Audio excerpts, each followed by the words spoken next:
Juniors of rock and roll.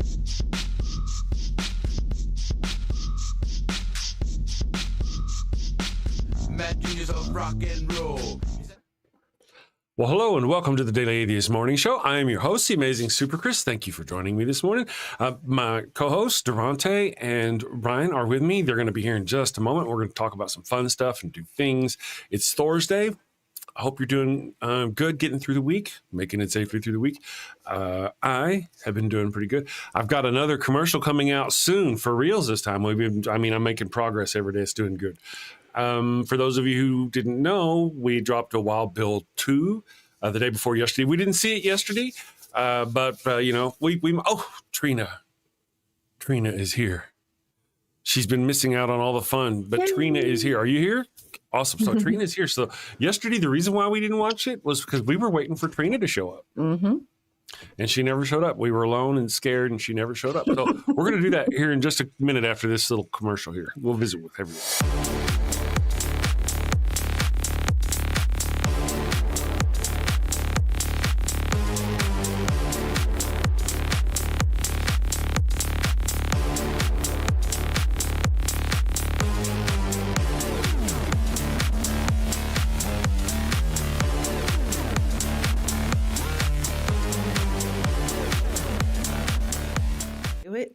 All right, and we are back. And now I'm going to bring on our co-host here. Hello, everyone.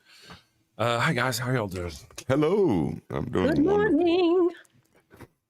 Awesome. Ignore the glory of God rising. That's just the glory. I'm wonderful. How you feeling, D? I'm feeling pretty good, man. I got to sleep a little later than I wanted to last night, but it's been a very productive week, so I'm happy. We had good Bible study yesterday, even though I had to cut it short because my son had course selection last night. But man, we had a good time in Bible. It sounds weird to say that as an atheist, but man, we had a good time. You were preaching last night, and we really did. It was cool. Were you spitting fire and whatnot? Oh yeah, absolutely, in a good way. Yes, that's good. That's good. Oh yeah, that's good. That's good. Awesome. And you, Rion, how was your evening? It was good. Yeah, I got a lot done around the house. My father-in-law is coming soon, so I have a lot to do around here. So that's why it's a little bit difficult to be filming and stuff. There's just so much to do. Oh, yeah. But yeah, I'm good because I like when I get things done. And hopefully today I can do a little more online. Good plan. Good plan. Well, that's good. That's awesome. We did stuff. Yesterday was a very busy day. Did stuff, got stuff done. Going to get more stuff done today. Just recording stuff. I love whenever I allow myself to have fun and build the things like the Wild Bill Wiggle Stick. Whenever I get to do those things, it just makes me feel so good. It's so fun. Yes. And I'm developing a couple things that if I can get the idea out of my head into the computer for you guys to see, it's going to be fantastic, and you're going to be like, damn, but now I'm going to end up talking it up so much, you're going to watch it. Really? That's all I got? Anyway, that's what I'm looking at. I've got so much stuff going on. It's going to be fun, guys, as I drop this stuff. So, boom, you're going to hit it hard. Yes. Let's see, Amy, let me say hello to everybody. Goodness, we've got a lot of people here. Muttley Von Erich, I think, was the first one to pop in the chat this morning. Muttley. He says Darante is a dragon. Confirmed. Sumami, look at the trees. Hugs, Sumami. Obi Atheist, Trina, of course. She says she's been working a lot, but I got to see a very handsome cowboy make an appearance. She did. She must be talking about Willie the Kid. Willie the Kid. If y'all remember. Hey, there is Nancy. Good morning, Nancy. Nancy. Always wonderful. So you'd always, Nancy and Patty and all you other wonderful people, you repeat offenders. It just makes you feel, it's so gratifying to see you showing up every day. Sometimes I don't know if you're laughing with me or at me, but it doesn't matter so much. Good morning, Dave. Raven is here. I thought I smelled something. Good morning, Raven. It's good to eat those juices or get those juices flowing, creative juices. Get your mind out of the gutter. Oh, man. That's awesome. So good morning, everyone. I'm sure I missed someone because we've got a lot of people. John Hudson is here. Amy Nicole Cervantes. Why? Because look at the trees. All you fantastic folks. So I'm going to, here in a bit, Oh, both, Chris. Both. It smelled good me. to know. it was why because we Chick Magnate is here. Goodness gracious, and Cryptic Peptide. Goodness gracious, we've got a lot of folks. They let just anybody in apparently. I guess so. Good morning, Cryptic Peptide. Thank you for joining us. That's a cool name. Say it 3 times fast. Obi says, I'm not a repeat offender. I'm an original offender. This morning I poked a badger with a spoon. Ooh. Wow. That sounds risky. Yeah. It does. It does. There you go. This is so much better than daily corporate morning meetings. Yeah. This is what I want my daily corporate morning meetings to feel like. Right? Oh, man. There you go. That's a good plan. I dig it. So good morning, everyone. Let me ask you, do you guys, it is Thursday. We're getting near to the end of the week. I have a video I'm going to drop tomorrow. Darante, I suppose you probably have one. Yeah, because I did drop one yesterday, and what I've been doing for the past 2 weeks is watching 3 numbers: my daily revenue, my live viewers and shows, and how many weekly views I'm getting. So I'm aiming for 200,000 weekly views, and so I've been watching how videos have been performing daily. And it seems like Thursday may be a better day to drop than Friday, and so I was kind of testing it this week. And so Monday video did exceptionally well. Yesterday's video did surprisingly well, but then dropped after shortly after midnight. So it was my standard is if it did 5 or above, I'll leave it alone. If it's in my top 5 or above, I won't put something immediately after it.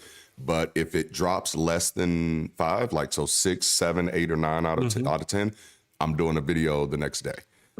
Even if that puts me back into daily videos, but it's something I'm doing temporarily, so I can just kind of see how those numbers are doing, and see if I can find a sweet spot. It is. That's a fantastic idea. And times well, I don't want to, it is. Don't want to chug this show down with tech talk. With tech talk, yep. Yeah. We'll get there though. I want to talk tech. Yeah, right. I know. Oh, I forgot to tell you the guys the other day. I was like, I found out how to make your videos look clean. I never said a word after. Yeah, that's right. You lied. Yeah. I thought about it yesterday too, and I was like, man, what did he say? Oh, he didn't. The deal is they got 2 different codecs, and if you upload it at 1080p or less, it will go at a lower codec and it'll crunch it down and make it look crappy. If you uploaded it at 2K or higher, it will automatically give it the better codec and look better. Even if it's so, if you render it, if you create your project in 1080p in DaVinci, and at the end you get to it and you tell it to render it out in 2K. Render it out in 2K, it'll look great, and then upload it, and you'll automatically get the better thing. Now, what it will do is it'll be huge freaking files that are going to chug your internet. Okay. Okay. But still, that's worth it because it's pre-record. It's not streaming, so I think I'm okay with that. And I think YouTube will treat it better on it because it's better quality. So YouTubers will for sure because they'll damn sure call that shit out. Well, for those of you who do the content creation, and again, we don't want to talk too much about tech on the show, but for those of you who do, I mean, it's very frustrating to make your stuff look really good and crisp and clean, and then go watch it, and you're on the highest resolution it's got there, and it's like, man, it's all crunched down. It looks like crap. And then some rando is watching the video telling you that something's wrong with it, like you don't know. Listen, I'm the one that struggled with this motherfucker for 5 hours. I know what's wrong with it. Tell me how to fix it. Right? Yeah. You have no idea how hard. It's just been so frustrating. Whenever I saw that, I was like, hell yeah, and I uploaded one the other day, and it looks fantastic. Awesome. So, okay, well, good to know. Thank you. Thank you for that, Chris. Chris is always giving. We're learning. Yes. Andrew Christopherson. Good morning. Let's see. We have Anthony Dominello. YouTubers. That sounds like a villain. He sounds like a villain. I just want to say that immediately. Pum pum pum. Anthony Dominello. Bum bum bum. Like a sexy villain. Don't get me wrong. It's a sexy villain. There you go. That's what YouTubers always sound like YouTubers. So good morning, Spuds. I guess we're Spuds. Raven, way above the pay. You guys are awesome. Thank you all for joining us today. Every day, mostly. Andrew bouncing emojis on the screen from chat. Nice effect. Yes, we enjoy it. And sometimes, You might even get a little bit of a anime stroke out of it. I pay extra for that shit.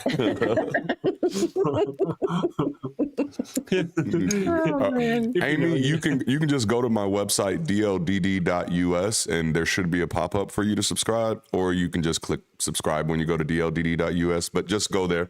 Amy asked about subscribing to the newsletter, which I was shocked by. No one's ever asked me about my newsletter before. That's awesome. That's awesome. Well, I'll tell you what my evil plans are. That's where I was getting to today. Well, where I'm going to surprise everybody. This is my evil plans of doom and despair for the weekend. I don't have any particular streams outside of my own streams going on. I got the new Wild Bill that we can watch here in a little bit and check out. So this weekend, once I've got some things taken care of, I'm going to start working on. Do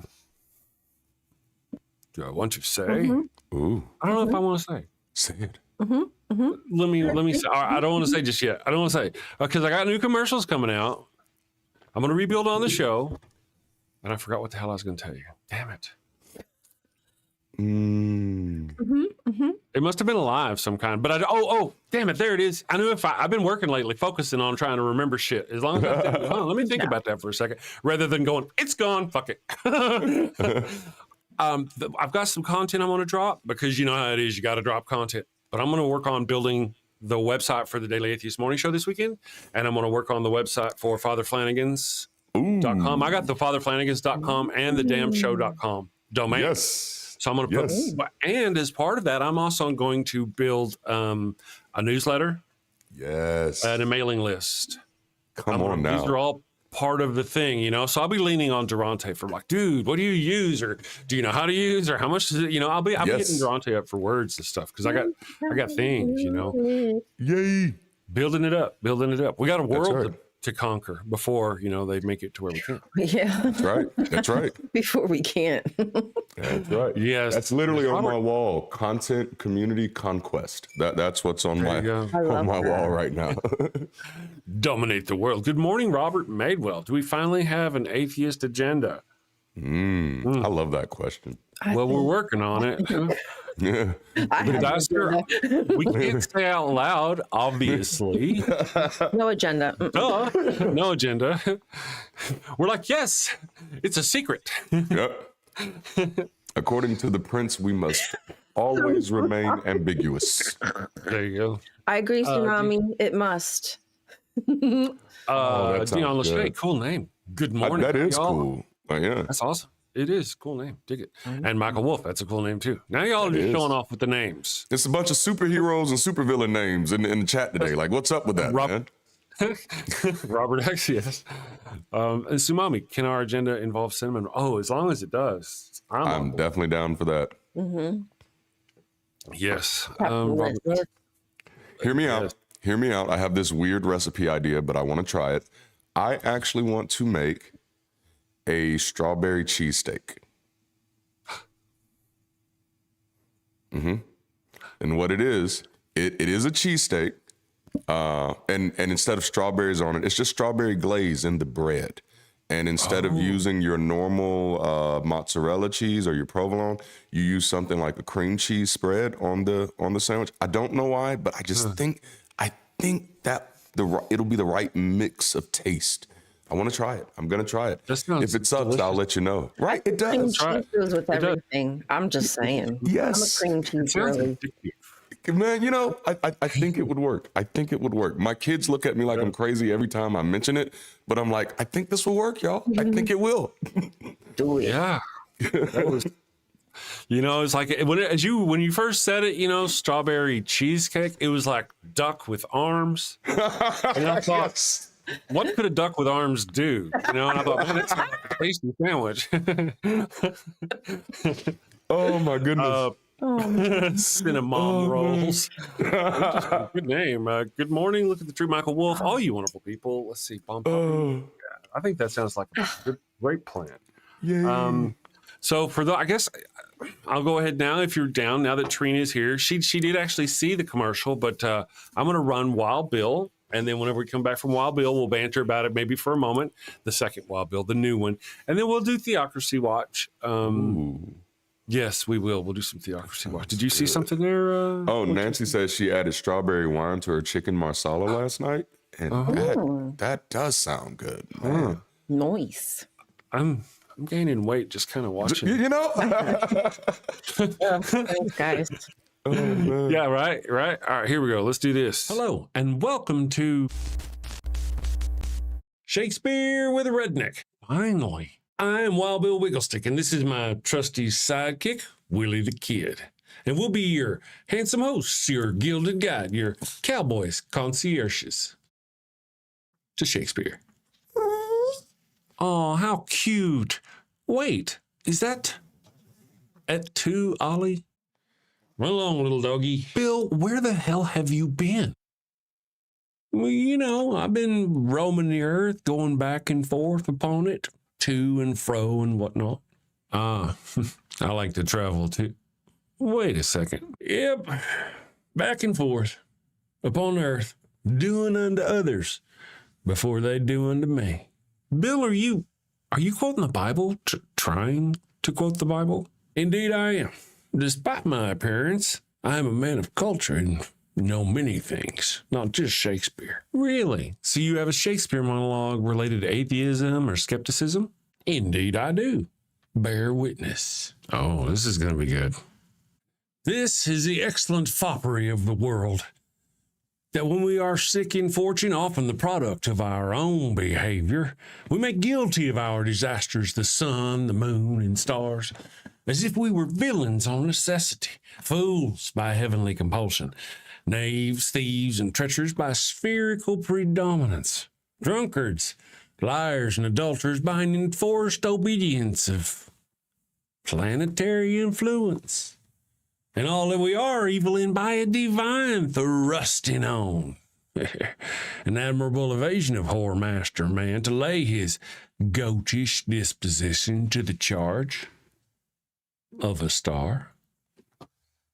My father compounded with my mother under the dragon's tail, and my nativity was under Ursa Major, so that it follows I am rough and lecherous. I should have been that I am, had the maidenliest star in the firmament twinkled on my bastardizing.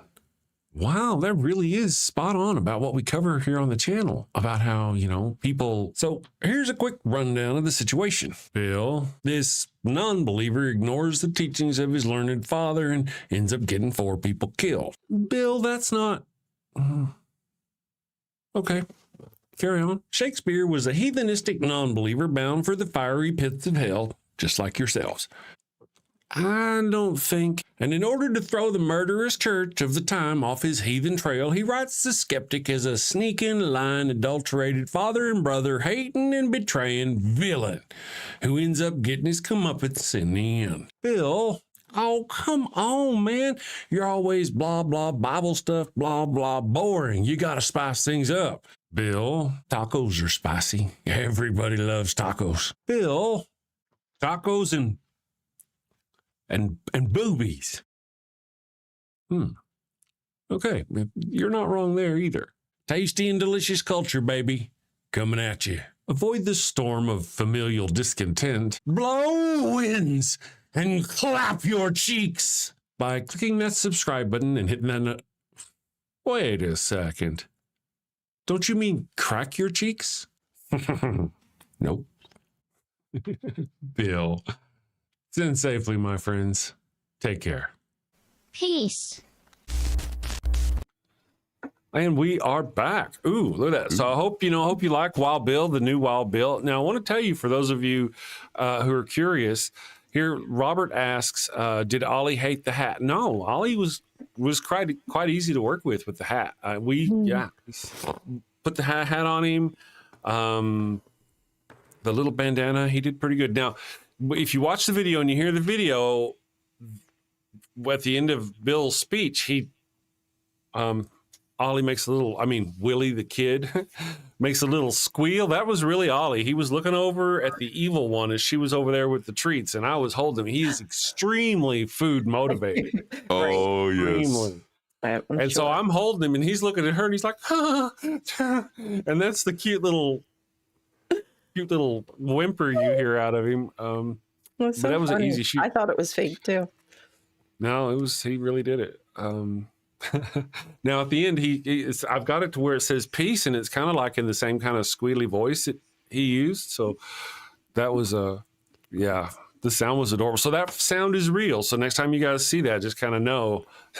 Maybe he really was acting, Chris. Maybe he said, this is my time to shine, and you're just downplaying it. Right. That's right. He saw the opportunity. You're right? like God, taking all the glory. Right. That's right. Look at me. I'm a bad God. you're a bad my glory. Father. Man. Yes, I'm bad. What up, heathen? Says Brent A. Good to see you. Nice to see you. Oh man, I was going to answer you about the email about the group. Actually, I sent you an email saying I wasn't going to make it to that one protest. In that email, I put a link to the place that I found in Albuquerque that has active members. So if you want to go, if you don't want to wait for me to go find it again, let me know, or go look at that email and you should find it there. You were bi-curious. Yeah. Sumami, I almost dropped my cat and caught her by cupping her fat belly and face on accident, so her little fat legs rose. Oh, that's cute. But at least you caught her. Right. That's awesome. That is awesome. No cat juggling. No cat, yeah. Kitten juggling. Maria Garcia, good morning. A malevolent God. Chris Mallard is. Hey, Yes. no, I'm more like the serpent than a malevolent God. Wow. Yeah. So that's okay though. I dig it. Chris, did you grab your package? I want to tell you. Let me tell you. The tracking thing says maybe we should confirm the address you sent the package to, because I already sent it back to her once. Maybe we need to confirm the package, because I have tracked the package several times, and it says like since yesterday morning it was in Albuquerque. Waited. Now she sent it via UPS to my address, which is, via USPS to my address, which is, since April 9th at 8 a.m. It says it's currently in transit to its destination. So I got a feeling something is, so since yesterday, it's been, it's stuck for some reason. I don't know. But thank you. We'll look into that. I'm looking into it. Let's see. Strawberry shortcakes and Neapolitans, my favorite ice cream. Oh, yeah. That's delicious. Oh, yeah. Yum. And Mario Brothers. Yes. Super Mario. Shit. Yes.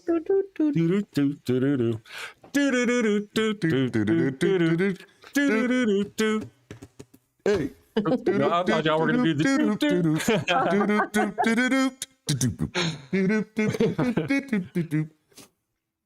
Good morning, Adam. How are you doing? Share the address with us. I'll send you some eggs from Poland once yours are the price of gold. Wow, no doubt. You ship them to me and I'll sell them. I'm telling you. Hey, y'all are joking. I think there's a real market there.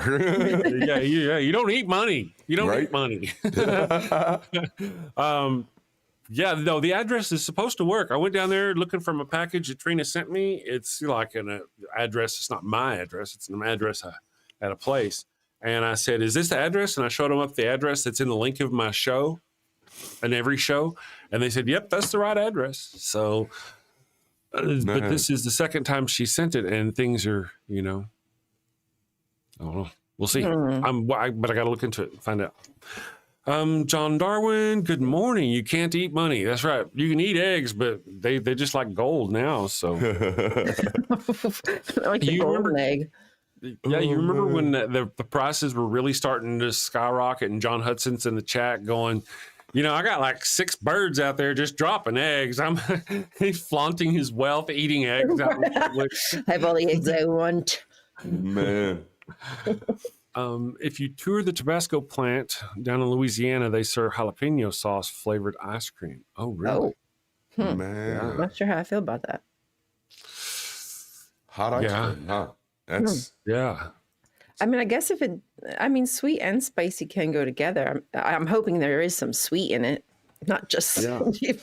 I wanted to start an all-you-can-eat wing place one time, and we were going to sell milkshakes on the side as well. Yeah. I just thought milkshakes goes well with wings, even though someone's going to have a confusing time in the bathroom afterwards. But man, especially if they're lactose intolerant. Yes. Oh yeah, milkshakes go with almost anything. John Hudson is here. Yay! and has 40 corrected me 40 birds. Not Wow. 6 or 7, but You single? 40. I mean, he is a man of means. Right. Oh man. His eggs bring all the birds to the yard. I guess they do. Eggs went down $10 to $5.65 a dozen. That's right. Yes, they did. Cajuns put hot sauce on everything down here. Yeah, that's true. So yeah. Oh, hey there, buddy. What are you doing? Do you want to come over here and say hi to everybody? Where are you going? Oh, you can't get away from Papa. He was turning over, Aww. and I figured we'd just bring him into the show. There's Ollie, boy. There you go. He's going to yawn for us in a minute. There's our Ollie dog. I should charge extra for the yawns. I actually do. Once again, I do have a poll, and we'll talk. Uh-oh.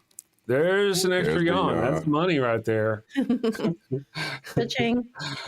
So, what's a religious tradition that always struck you as a little bit odd, but you went along with it anyway? Oh, wow. You know, Singing kissing about the death. book. Oh, wow.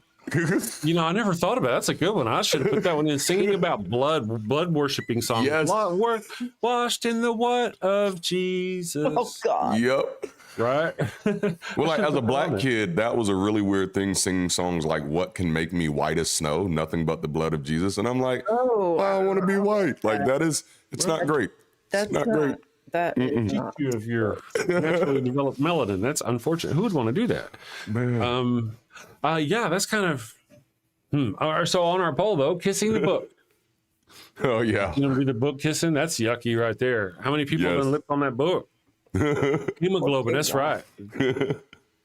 A lot. Yeah, it's almost as yucky as probably as yucky or worse than the water from the holy water that they tap their fingers in. Oh, ew. Ooh, my Probably a lot of goodness. fecal matter in there. Yes. Oh. Yes. The sign of the cross, whenever they do the sign of the cross, because that's like a magic hex. Isn't that It is. That's just a hex. Yeah, Right? it's like the eye of Agamotto. Forever. Yeah, I'm protected now. Yeah, that's right. Wine and crackers, his blood and body. Ew. That's like Yes. totally cannibalistic. It is Or very something much else. so. We've had people vote. Let's see how many people we've had vote on it. 27 votes. 27 people that had nothing better to do. Yeah, so far, wine and crackers, his blood and body, are leading in the thing. Yes. Muttley Von Erich says in the comments, kissing the book. One church I was at, they kissed the feet of a Jesus statue. Oh, yeah. Oh, yeah. Ooh. Christians love toes, man. They have a feet fetish. There's a whole foot That's washing just thing. oh, they do, don't they? Mm-hmm. Oh Yeah. my goodness, they really do. The more you know, the more yucky. All right, there's our poll. And let's see. Science Not Faith. Good morning, Science Not Faith. Says all these intercessory agents for God, saints, angels, Marys, the Pope, etc., isn't praying to any of those idolatry? Wouldn't God? I just got to say, man, they fought wars over that very question. Yes, they did. Whole wars. Millions of people have been. Robert said laying on hands can be pretty awkward, and actually, especially when you understand that that's cosplaying death. When you're laying on of hands, like in the Old Testament, you only laid your hands on the head of something when you were getting ready to sacrifice it before the altar. And also, when they lay hands on you, if you fall out, you know what it's called? Being slain in the spirit. You're literally cosplaying being sacrificed for God. It is definitely odd. It is the blood cult. It is, man. Lots of therapy. Anyway, so isn't the idolatry? Wouldn't God be upset with? Yes, heresy, and idolatry in the Christian faith it eliminates every sect of the Christian faith. It's completely gone. Is God everywhere? If God is everywhere all the time and hears every prayer, then why are there any beings other than God? Yes. It does. Right. And, I mean, if that were true, why don't high school football teams that are from Christian schools always win the championships? Right. Why don't because they're all praying. Oh, yeah. They're praying. All the students are praying. They got more prayer power going on. It's super prayer power. What does it mean when you lose in war? Right. Come on. Yeah. Sumami says, I was raised Catholic. Laying hands meant something different. Ooh. Yeah, I know. There was some insurance against. Oh, wait. The evil one. The evil one sent me a text this morning, and it's related to it's related to the conversations that we've been having over the past few days about insurance. Let me get this off the screen. About insurance, et cetera, the other business. She said, let me read this text message she sent. Evil one. Tune in radio, which is a radio that is the default radio you get with Teslas. Ooh. So if you want to listen to radio, it's default to, it's not like a radio station. It's like programmed digital. So, and it's controlled by who? You know, Tesla, I guess. Anyway, Tune In Radio just had 2 different commercials for law firms suing LDS Mormons for sexual abuse victims. Dang. But we're the sickos. Yeah. You know what's so funny? This morning I said to myself, because I've been following something going on in Scientology that I might do for a Theocracy Watch. But I was like, you know, I should check in on the Mormons because every so often something pops up for. I tell you what, man. I tell you what. Dang. Thank you for that. I will look into it. Yep.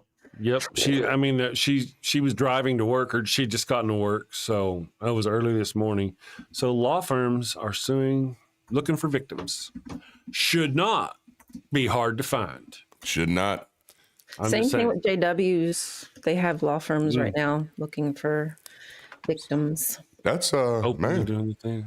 Seems like we're about to get a surge in new lawyers out there. You remember they used to like chase the ambulances? Now we're gonna have church chasing lawyers. You see a new church coming up, and there's lawyers out there lining up. Yep. May I interest you? Oh man. Oh goodness gracious, that's fantastic. Rather, you would think there'd actually be people out there, therapists or whatever, lining up. You got a new church? Let's step in and help and make sure none of this actually happens. And we train our priests how to do things. And we train our participants how to good reporting so these things don't happen. No, it's the insurance guys lining them up. That's crazy. And why would the churches even be doing those things as far as preventative measures? Because the more preventative measures they do, the lower their premiums. Right? You know how that goes. Yeah. So if you don't have any kind of protections in place to keep priests from doing bad things, then you're going to pay a higher premium than the church down the road that is giving courses. And doesn't that make sense? I'm sure that's part of it if you look into it. And then I promise you, some of these churches are going to start making their members pay tithe insurance. That's what's going to happen. That's how they're going to they're going to start offering tithe insurance. Yeah, that's crazy. Yeah. Oh yeah. Oh man. Oh man. And you'll probably be the way it's going. It'll probably be government backed. You're right. Yeah. Paula White will be leading it. She will be leading the queue. Well, how many millions of dollars did Joel Osteen's church get during the COVID pandemic? Yes. How many did how many millions of dollars did the Catholic Church get during COVID? Like they couldn't foot their own bill. Nope. Just blows me away. Oh man. Exorcist atheist salutations, greetings and salutations. Good morning. Brent, I don't want to sue them. I want people to go to prison over CSA. Get rid of tax exemption for churches. Yeah, that's the thing. We got some reckoning coming in our politics as well. In the future, we need like real punishment. Anyway, that's a long ways away. Shut up, Chris. Let's talk about Jesus and hate and capitalism. I did have a question about eggs. Okay, let's talk eggs. If is like egging somebody's house a white collar crime now? Oh God! They're like throwing a diamond at a Mercedes. Yes. Those eggs. Total cost. I'm sorry. It was just up there. No, it worked. It worked. All right, I'm going to mash this button here, and we're going to do the Theocracy Watch, and let's see what's going on in the world of the oppressive theocracy people. Here we go. Oh, yeah. You're tuned in to the Atheist Morning Show on the Dan Network. and this is Theocracy Watch. How do you create missionaries with zeal, indoctrinate them young, manipulate them emotionally, and charge them thousands of dollars just for the pleasure? Good morning, fellow heretics. Welcome back to Theocracy Watch, where we track the unholy alliance of faith and politics. Today's focus is Youth with a Mission, aka YWAM, a global missionary training program that, according to recent growing wave of former members, looks more like spiritual warfare than spiritual growth. Founded in 1960, YWAM is an evangelical missionary network for youth with hundreds of international campuses. Their most popular program, known as the Discipleship Training School, costs between $6,000 to $12,000, depending on where the campus is, and attracts mostly teens and young adults seeking purpose. But what they get, many say, is manipulation dressed as ministry. Former members describe public shaming rituals where people were forced to confess their doubts, trauma, or sexuality in front of the group, ritual exorcism-style prayers to cure same-sex attraction or perceived demonic influence, strict control over relationships, travel, and outside communication, leaving young people isolated from family. Emotional manipulation, where questioning leadership meant you were spiritually weak or under Satan's influence. Constant pressure to submit without question, and pressures to stay when someone wanted to leave. Most participants were in their late teens or early 20s, many attending during a gap year. But with no formal regulation, no mental health safeguards, and often no recourse, it's no surprise some are now speaking out about long-term psychological harm. YWAM operates decentralized, meaning no central oversight, and that likely means no consistent safeguarding, no real accountability, and no clear protections if something goes wrong.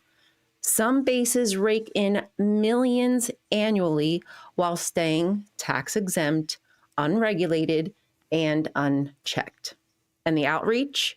Former members say little to no change happened for the people they were supposedly helping. Instead, they were taught to treat other cultures as broken and they themselves as the saviors. YWAM isn't helping communities, it's spiritual colonization with a fundraising link. It's sold as giving purpose to youth, but for many, it felt like coercion wrapped in a worship song. Their obedience was demanded, emotions weaponized, and all to pad someone's bottom line. If your mission starts by silencing, isolating, and billing young people, maybe it's not saving souls, it's selling them. This has been Theocracy Watch. Stay curious, my friends. Wow. Fun times, right? Yes. Oh, you're muted, Chris. Am I muted now? Nope, you're good now. Huh, I must have done it when I was tapping or something. Anyway, so yeah, that was deep. That was deep. These kids are told like this promise, you want this bright future of, doing something that your God commands you to do. And they're sold this pipe dream of helping people, and nothing comes to fruition for these communities. Yep. You're the one person compared it to like going in 1 week, telling how their life was going to change, and then the next week saying, bye, see you later, good luck. Yep. Do you remember seeing any of the similarities in your background in your church? For me? Yeah. I mean, from the other side of it. Absolutely. For Jehovah's Witnesses, they are also compelled to do missionary work. So they'll go to basically anywhere that the organization asks them to. They're called a certain kind of missionary. I can't think of the name right now. Unfortunately, it slips me. But this is one of the few opportunities that you have as a Jehovah's Witness to really do anything with your life. You would actually get to travel. Now you don't really work or do anything like that. So you're kind of relying on, so it's a very meager Yeah. life because you're relying on the organization. It's really sad, but that's kind of all you have, and you're sold this pipe dream. You think you're really going to help people, and I mean, maybe you build a kingdom hall or something similar, but again, what is it really doing for them? Well, it's inadvertently spreading the mind virus of religion. You don't realize that you think you're helping people, right? But when you're really just helping cast a web to pull people in, to take their money, to take their efforts, to while take their teaching family. them that their culture is bad, but you're putting this pretty little, like, candy covered shell over top of it, where you don't really realize how negative and how much they demonize who, your traditions and, expressions of your culture are until you're in it. And then you're like, oh, I'm not allowed to do that anymore. I can't wear this any longer. It's really sad. They boil it down to like, oh, well, you can still eat the meals. Oh, thanks. Lucky you. Thank you for that. Yeah. And it all comes back to that. I mean, there's this projection that we have coming from the Christians about how we are the ones who are bad influences on children, not just us. Like, I mean, whether it be us or trans people or cross-dressers or any of that, we're the bad ones. But, I don't see any examples of what you see is examples of this youth pastor and this priest and this person here almost daily. Yeah. One of these people are getting arrested for essay of underage people, the same ones who are pointing their finger at us. Right. And yet there's not waves of left people, atheists, it's just not, there is no certainly atheist group that operates within the United States, like the Catholic Church, the Southern Baptist Church, or the Boy Scouts, that has such a huge, massive record of child SA. There's no equivalent at all. You can't compare. No. So, thank you for Theocracy Watch. Appreciate that. Thank you. Yes. It reminded me of quite a few of the youth camps that I used to be involved in when I was younger. Because that was definitely the environment. You come in and there's the big to do. Oh, God is going to change your life this week. You're going to experience miracles. You're going to experience His presence. You're going to know Him in a major way. And then honestly, what it ends up becoming is any kid who's not responding positively to that environment gets singled out as the devil must be in you. And so that's when you mentioned the ritualized exorcisms, that's where my mind immediately went, because it never failed. At every Christian youth event I went to, if there was a kid who seemed not as responsive as the other ones, you had the other kids who got their hands lifted, they're loving Jesus. And if someone's just kind of sitting back, the people are going to pounce on them and they're going to call that person out and they're going to pray until that person tries to respond. It's disgusting. There will be people who would try to leave and they couldn't even leave. Like it's horrible. And as a kid, you don't really have that grounding that you do as an adult, like where you just like, no, F this, I'm out of here, But as a young adult, you're a little more impressionable, and coercion it's so much easier to get people to do what you want them to do. Yes. And whenever they're raised in it and all this stuff, I mean, we see that, like, they're like, did you tear into those Mormons that were at your door? And it's funny, I should just drop some knowledge on them. But really, it's an attack from an experienced warrior to somebody who is unprepared, born into what they're doing, have no idea what's going on. And whenever they knock on my door, they're just little kids out there trying to spread this thing, to go after them. Now, I would love to be able to sit with them, enlighten them, and truly change their lives. But to go after them and just pump, and just be mean to them. And it's when I step back, I mean, at first it sounds fun. But when you step back and go, well, this is who they really are. They're just indoctrinated into that, Yeah. And that's not really the approach I should probably be taking. That sounds something right-handed Sith would say. Punk Metal Towel, welcome to our first time catching the show. Loving the vibes. Thank you. I like that We name. haven't even turned on the vibey thing yet. Good morning. Thank you for joining us. Nice to have you. That kind of divide between us non-believers, half are right-leaning, half are left-leaning. That is, really, that's true. There are, I think per capita more left-leaning atheist people. But we're everywhere. We're like right, left, center. It's about not believing in God. I just feel that people who've a tendency, like I was talking about the other day, the brain structure that makes them more likely to believe in God or want to believe in God or stick to those guns in God. That's the same one that also has them leaning to the right politically. I feel so. That's why they tend to be more religious than on the left. I could be wrong. I was wrong once. Just a lot of time.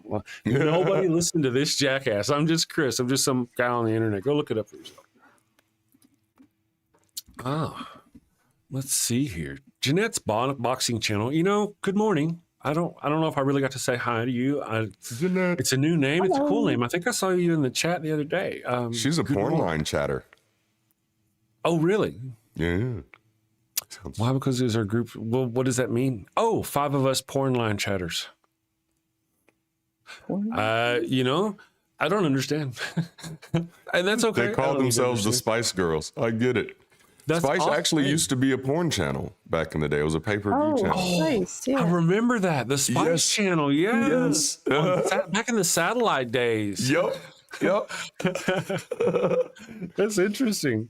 I always thought like it was always kind of screwed up. Yes. So, and I'm like watching at 3:00 in the morning, twisting the knob with one hand. I was convinced that I was going to crack the code, man. I was going to crack the code. Right. It'll work for me. I was like, you know what? I can see in here enough. This will do. Let's get the lotion. Yes. There we go. Nancy, I remember the Spice channel. Yeah. I never lived in the income bracket for a satellite as a kid, but I know of it. I never did either. I had an older brother who was a nerd, and I say was a nerd, still is a nerd. Tech geek and nerd. He's the whole ball of wax. And he worked for a company, Sears, I think, at the time. And he would get equipment that was not working that people were returning or throwing away. And he'd take it home and use his electronic skills and fix that shit. So like his satellite equipment, all that stuff, that's where most of that came from. Wow. He'd show up, he's like, hey, I got this new thing. And he'd tell me about how a customer had it and it was out of warranty and they were just going to crush it or throw it away. So he got it and he fixed it or blah, blah, blah. And it's, hey. Sex work is work. Sometimes I don't know if people are kidding or not. So I'd rather just, be safe. But I'm all down. Forget you some coin, especially if you're taking money from those right-wing jerk-offs. Because I definitely say sex work is real work. Sex work it is real work. It really should be taken out of the hands of all these pimps. Really, it should be put into the hands of the workers and just regulate it. Yes, right. Instead of treating it like it's not something that should happen. It's happened since history. It's just what happened. Sorry. I think regulating it is the only way we can demonstrate that we actually care about people as opposed to trying to legislate morality. It's regulating this to make sure that these women are safe or not just women, because there are men sex workers as well. Right. Making sure people are. Yes, absolutely. But I feel you. That's part of the initial stream of thought coming out of our mouths as an older generation, but women, and then it's easy to go, oh yeah, and men and all those other people. It's the groups out there who refuse to do that. Yep, those jackasses. Yeah, they're actually part of the problem, to be honest. Jesse Bear, good morning, Jesse Bear. Thank you for joining us. It's the oldest profession, and it shouldn't be shamed. Just regulated for safety only. Yeah, that's right. Absolutely. I agree, Jesse. 100. And one of my first streams, I think, on my channel was sex work is real work. Yes, really? I love that. There you go. Why are they regulating it? The government regulates sex work on the moral grounds of religion. Religion. Yep. So it's essentially the religious people telling the government what laws to make. Yep. And that's not supposed to be what's going on. It's not. In theory. Build that wall. Yeah. There you go. That's the number one claim I make about drug laws in this country is that they're religious laws, and we need to be fighting that fight. It makes no sense that the darker shades of our population are villainized for using something that the lighter shades of our population are not. And these laws were, number one, many of these laws were put in place before these darker shades of our population had the right to vote. So they didn't even get to participate in choosing these laws, which is a major crime against humanity. But then also that these laws are religious laws. This is horrible, but it's America. All right. And, it's been one of the things that it's been outlawed for years, as mentioned in the chat. Thank you for mentioning that. Whoever mentioned it, it has been outlawed for years, and outlawing it doesn't make anything better. It just pushes people underground. It makes them hide. It makes them more likely to get STDs and not do things safely, So people are going to do this stuff. It's going to happen. So just make it safer so other people who don't want to be involved shouldn't ever get harmed by it, basically. Yep. Right. That's right. And again, so many times there's this level of hypocrisy of the government officials who are voting against these types of things, like regulating sex work instead of allowing it to happen. Those people end up getting caught using sex workers, or the hypocrisy on the religious right is just. They're the ones getting their mistress an abortion. Man, they're getting the coke, exactly. They're getting the prostitutes, like they got it all. Did you say grinder? Oh gosh, yeah. She said they're crashing grinders. Is that what you said, Ryan? Basically. Yeah, that's right. That's right. I feel like there's a certain demographic of mental person who should just not be allowed to hold a position of government. Yeah. And we're seeing the examples of that. Talk about the market manipulation. Isn't that crazy? Like yesterday, he said, right now is a really good time to buy. And then he put in DJT, which is his initials and his stock symbol. And then not long after that, as it was bottoming out, he said, we're going to lift the tariffs. So if you had bought right then, you would have been made a lot of money because he lifted all the tariffs. I mean, that's such market manipulation on a scale we've never seen before. So anyway, I got distracted. I'll be okay. Let's see here. Ryan, Jesse Bear says, Ryan, I watched a documentary about legal sex work, and the emergency buttons all over the room are such a huge safety thing that the workers said have saved them before. Yeah. Yes. Yeah. Yes.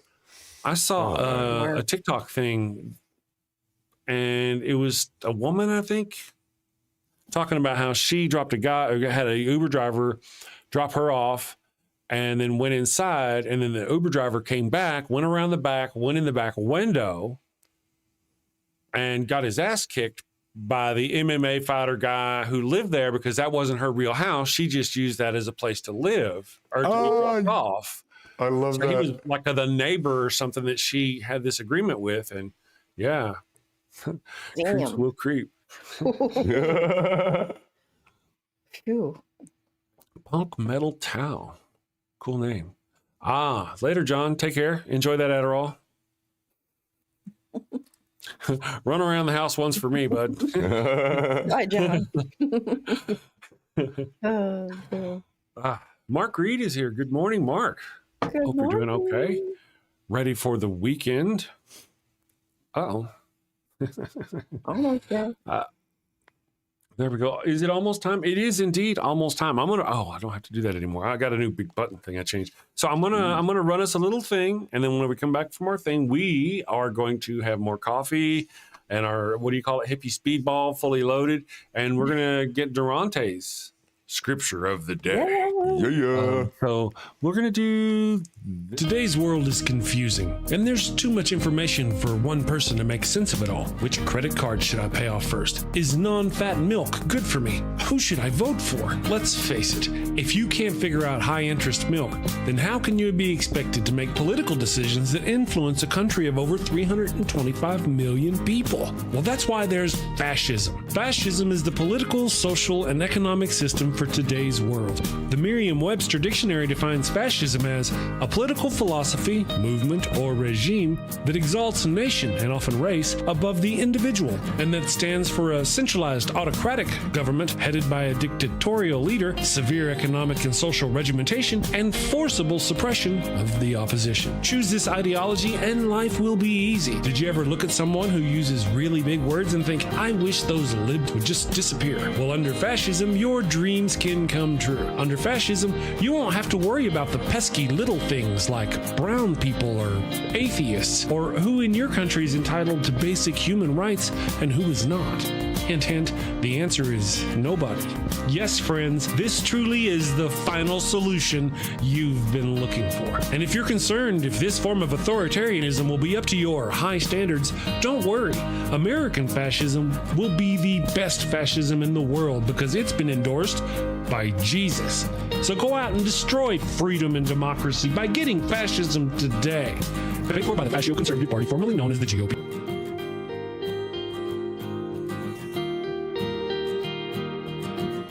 Just a second. Here we are. Yes. Hello. So, people are sinning right now, huh? Raven is sinning right now. Yes, we were talking about that. The one-handed sin, one hand sinning, one hand typing. Just remember to use that cleaner stuff on your keyboard. That's yucky. Oh man. Isn't there a spray for that? There may be. Yeah, there may be. Is that Father Flanagan's God Be Gone? Yeah. I don't know if that has the same effect. Look at the trees. Let's see here. Mark Reed. As soon as I wake up, first thing I say is, God damn, when the Bones crack. Oh yes. Yeah. I remember being a kid and it was all funny. Ha, that old man broke his hip. Ha, ha, you know. I'm old, my hip hurts. It's getting closer and closer. Damn it. You know, whenever they'll be like, well, why were you in there getting surgery? I'll be like, well, I was having a penis reduction surgery. I didn't tell them I was having my hip replaced. Oh man. Oh man. You know how it is. Oh man. Give new meaning to sticky keys. That's right, Raven. Aim better and the keyboard isn't an issue. Dang. Isn't sticky keys when you hold the shift button too long? You hold the shift too long, then you get sticky. Yep, that's definitely how you get sticky keys. Yeah. Hold that shift long enough, you're gonna get the Right. That's right. Nancy says I started my sin of the day by using up my last AA batteries. Damn it. Yeah. Break out the other tool that makes the lights dim. Plug it into the wall. The whole neighborhood. How do I know about those things? TV. I saw it on TV. Oh man. Penis reduction. That's I love it. That's awesome. We get to have a lot of trans friends and trans support. We support the trans people. They're wonderful. Yes. Sapphic Hazard says, I once spilled an entire can of Mountain Dew into a keyboard. Sticky keys was an understatement. Oh, I bet. Goodness That gracious. sucks, man. I started to tell you guys a story the other day about coffee that I forgot to tell you the story because I forget things. And what it was I was going to work one day. I'd spilled my coffee here on the show, and I'd gotten a brand new job. This is glorious. This is one of my most illustrious jobs ever. I was working for, now bear with me, people, okay? Garbage Gobbler down in San Antonio, Texas was the name of it. They'd recently been bought out by Waste Management Incorporated, the big national, but it was originally called Garbage. Anyway, so it was my first day going to work. I was going to ride. I had to go for a safety meeting and then go for a ride. And just before I got to the place at 2 something in the morning, because you know those guys start early, stupid early, right? So just before I got there, I was having my coffee in the car, and I don't know what happened, but I spilled an entire 20-ounce hot coffee that you would get from McDonald's, or not McDonald's, but a 7-Eleven, in my crotch/zone, you know. So I walked into this. I mean, that hurt enough as it was, but then I walked into the first time at a job at a company meeting with this big, Yikes. Oh man, that's a total Michael Scott moment. Yeah, that was, yeah. I have stories, people. Oh man. Can we do this? So bad. I'm gonna pin this up here. Jesse Bear asks if we don't mind pinning this up here. If any of you can go replace pinned message. Money Go and pool. donate to help them get a ADA accessible stage for the Veterans Diversity Rally on April 30th. It's going on in Washington, D.C. There's going to be a lot of protests coming up all over. It's just, it's just crazy. Hot cross. So go ahead and do the thing. There you go. I think I pinned it correctly. Awesome. So now we are going to go ahead and do, did I already run the commercial? I didn't run the commercial. I have not run a commercial yet. Did I? No. Well, no. Mm-mm. No, I haven't run, but I said, so I normally run a commercial and we all sit around going, oh my God, oh my God, oh my God. Okay, so I'm just going to run this tiny little thing. This is Pang Burn. Don't forget, we have a fundraiser coming up for the Ark Encounter protest. So here we go.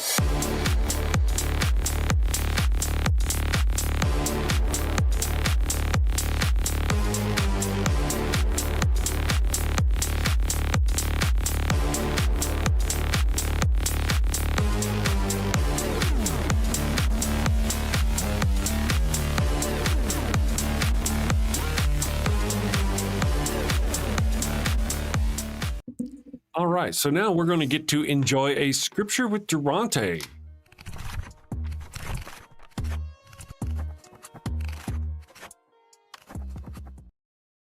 There we go. Hello, everybody. Welcome back. Today's scripture, we're going to be looking at 1 Samuel chapter 15, verses 2 through 3. This is what the Lord Almighty says. I will punish the Amalekites for what they did to Israel. Now go, attack the Amalekites and totally destroy all that belongs to them. Do not spare them. Put to death men and women, children and infants, cattle and sheep, camels and donkeys. Let's say this again. Really? Men, women, children, infants, animals, killed them all. And mind you, this is not a villain. It's not a tyrant. It's not Pharaoh, Nero, or Hitler. It's God. Giving direct military orders to King Saul, orders to commit total genocide, including the slaughter of babies and the execution of livestock, because apparently the sheep were a part of the rebellion too. And when Saul doesn't kill all the animals, when he shows a sliver of mercy and tries to spare a few things, God gets mad. So much so that he rejects Saul, not for what he did, but for what he didn't do. Because Saul wasn't violent enough. Let that settle in. The God so many claim is unchanging, the God that they say is love, gave a kill order with no exceptions. And not just once. The Old Testament is filled with these divine hit jobs. This isn't justice. This isn't righteousness. This is ethnic cleansing with holy branding. And yet, this same God is the one we're told to worship, the one children pray to, the one they say gave us the moral foundation for modern law. So here's the takeaway. If your God commands the murder of infants and the only problem he has is that you left some sheep alive, maybe the only thing that needs to be totally destroyed is the lie that this God is anything like good. And that's it for today's scripture, folks. Yeah. Oof. You know, there is, when you take scriptures like that, it's just so easy to understand, of course, why Christians would want to distance themselves from the Old Testament. Right. But then again, it also makes it hard to understand how so many people believe the lie that this is a good and loving God. Yeah. All you have to do is go read its book and see it's it'd be really hard pressed to find examples of it being a loving God. Right. In the Old Testament. Now, well, I don't know about Jesus so much. That's really, I haven't gotten there yet.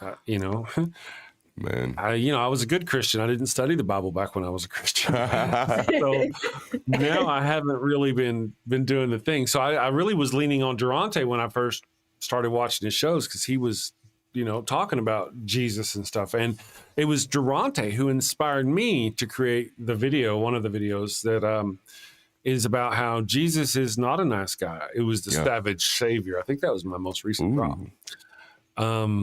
Yeah, and it was because of Darante talking about, well, he wasn't as nice as you think. I never knew that he called a woman a dog. Oh, yeah. Oh, man. And like, you should see Christians' responses to that. Like someone said, no, you got to understand the original Greek. He wasn't calling her like a street dog. Like, dude, why would that matter? Oh, it's a house dog. It's better now. Like the mental gymnastics that these people put themselves through to call something that is absolutely immoral moral. It's yikes. Right. Yes. But what they do is they shield the Old Testament with the New Testament. Jesus is the shield that hides. It's the mask. It's the facade of niceness, of happiness, and really, that's just one of the stories of the things that he had done. Remember, you've also talked about how he sure likes money and he doesn't like giving it back once he's got it. You cannot find one place where Jesus ever gives anybody any money, but you do find places where he's praising the poor. Like he literally describes the widow's mite and says she did better than all of you because she gave out of her poverty. She has nothing left. And not at any moment did Jesus do what I've seen some megachurch pastors do, which is say, you know what? We're going to take this offering and we're going to make it rain all over this widow. No, not Jesus. Just well done, my good and faithful servant. Everybody else do the same thing. Anybody else got rent to pay this week but want to give the rest of your money to the church? Come on, here we go. Like this is Jesus. Punk.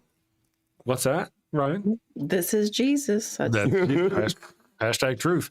Punk Metal Towel. Good morning. Thank you for joining us. Says, I once asked a Christian who was proselytizing on the Satanic Temple Reddit why he drowned kids he claimed he loved so much and animals for human sins. He shut up real quick. Oh yeah, why does he drown kids he claimed to love so much? That's one of the things we ask a lot here. The only argument that I've really can think of is that once they have been unalive through those most horrific of manners, they are taken into the bosom of God. That's the only argument I could think of, right? And even that is a horrific way to think about it because, God could, if he wanted to, instead of letting them all drown, he could just snap them out of existence.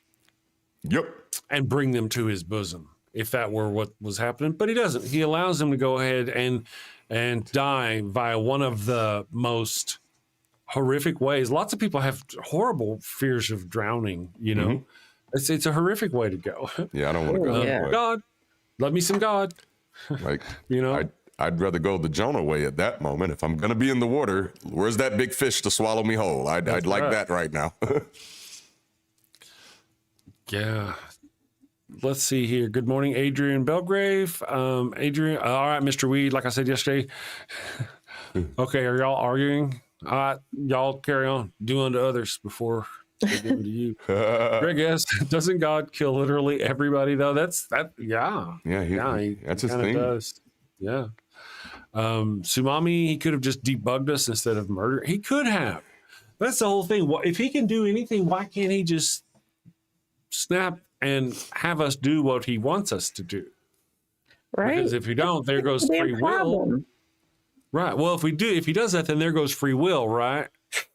Because they think it exists. Yeah. I mean, it's either not have free will and be cool and live in heaven forever, or have free will and risk going to hell. Jesse Bear says, pull yourself up by your bootstraps with the fur straps. Pull yourself up by the boots with the fur. Yeah, I like that. I get it. I'm a millennial. I get it. Millennial Joe. Thank you very much for the $5 super chat. I'm going to heart that. That's awesome. Or the bootstraps thing, is a computer reference to start yourself. Yeah. Because it's kind of crazy to think you could pull yourself up into something by grabbing your own bootstraps and pulling yourself up. The first computers had disks you had to put into them to get them started. So then they created this thing where they had computers that would pull themselves up by their own bootstraps. You just push. That's kind of. You got a boot. So that's where booting a computer comes from, to reboot a computer. is to pull it up by its bootstraps. Did Boot not know discs. that. Oh yeah, don't listen to me. did not know that. I'm crazy atheist on the internet. I just make shit up. I've got first straps, but they go around your ankles. There's no time for romance. Unless you got pictures, I'm just saying. We got a Discord. Put them in the Discord. Static Hazard. A lot of Apple 11G stuff required boot disks. Oh yeah, or Apple 2G. Yeah, one of my first computers, it had a big old floppy drive on it on the side. It was actually just a keyboard. It looked like a keyboard with a floppy drive in the back, and you put a thing in there and a floppy drive, and you started the computer. Wowsies. Yeah, I'm old. I am very, very old. Pronounced 2G. Yes. Western Boots has straps to pull them on in the way back time. Yes, pulling your up stuff. There you go. Let's see. A lot of Apple. I used to like the idea of Apple II, Steve, but Apple was like the first computer I ever got near, and they scared me because I was told stories and I didn't want to break one, so I didn't mess with one for a long time. Now I'm a computer nerd. Playing Rockies, Boots, and Sticky Bear on Apple. Oh yeah.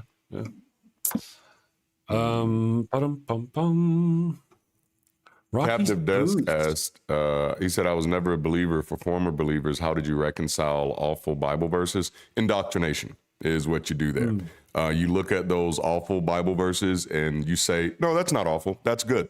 And that's pretty much how indoctrination works. You find a way to make it good. Yeah. Yep. Yeah. I remember I was I had this company, an IT company, and I was working for this oil field company, and I was in there talking to the owner and her secretary, and they were both older religious Christian women. And we were arguing about Noah's Ark because that's one of the easiest things to pull out. And I'm like, so it's okay that he drowned all those kids and babies and stuff like this? And she looked me square in the eye, this little lady. She said, if God did it, then it's okay. That's- And I that's- just There you thought, have it. There was no Anything winning that can be done. conversation. I could have won the conversation. Yep. What's that? I would say that's one of the reasons why I'm not a big advocate for debating Christians, because it's like, oh no, that's we can't be debating indoctrinated folk. Yeah, how do you argue with that? If God can do anything he wants, like literally because it's not a sin for him, then I don't know how I'm going to really get through to you. Yep. It's just a fool's errand at that point. Yeah. Yep. And then when that's the thing that kind of scares me. Anything a Christian or an indoctrinated person thinks comes from God, they will do. And Yes. that's, I mean, they can hallucinate any kind of thing.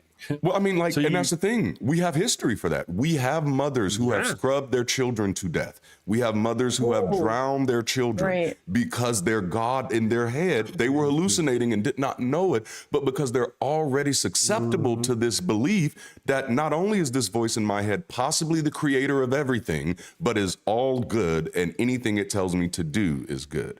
Like this is we have this in this country. Like for real, it happens, and it's does. sad.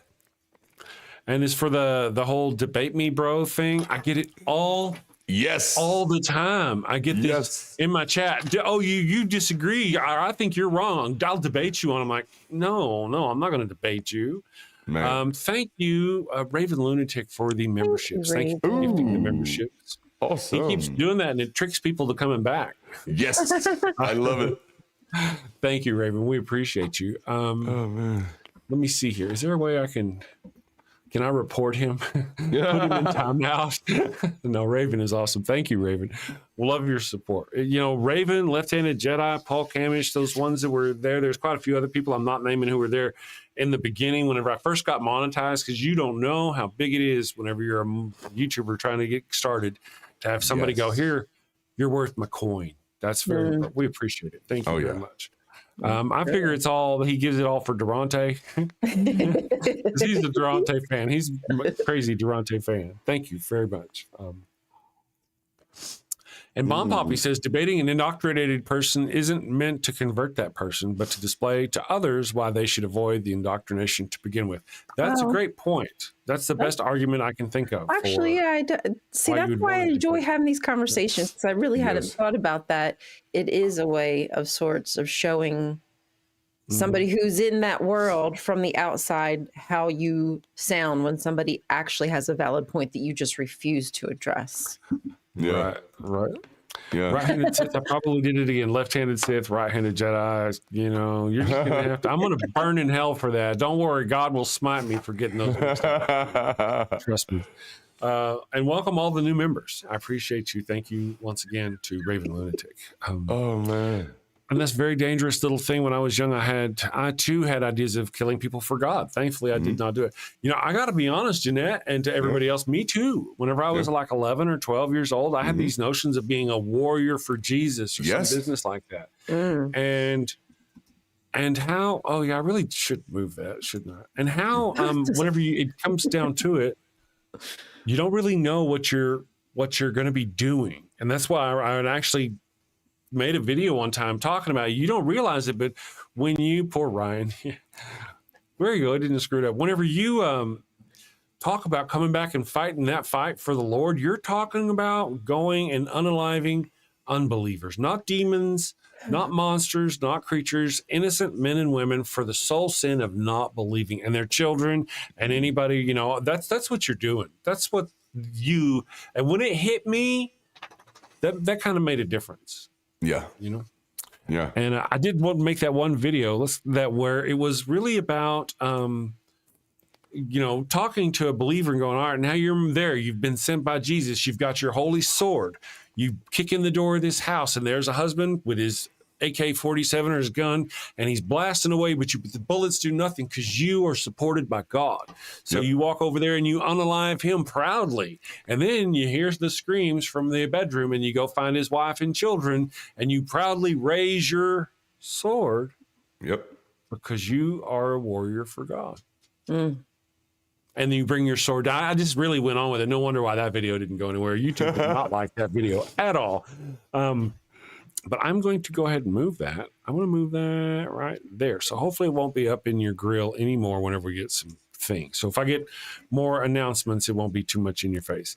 Unless, of course, you're single on the screen. It'll be right in your forehead. Oh, that's cool. That's gonna be cool. I can't wait. We'll see how it goes. Let's go studio mode. Boop, boop, boop, boop, boop, boop. There we go. So, oh yeah, Jesse Bear. Jesse Bear, you did get to see the new commercial. Did we run it? We already ran that one yesterday. So it's actually, there's a link to it though, if y'all want to see it. Boobies. Oh, Nancy wants to say. Did you get to see the new commercial? Sure, I think everybody has. I missed Theocracy Watch. What was the topic? It was about this youth group being programmed to go do stuff. Yeah, missionary work.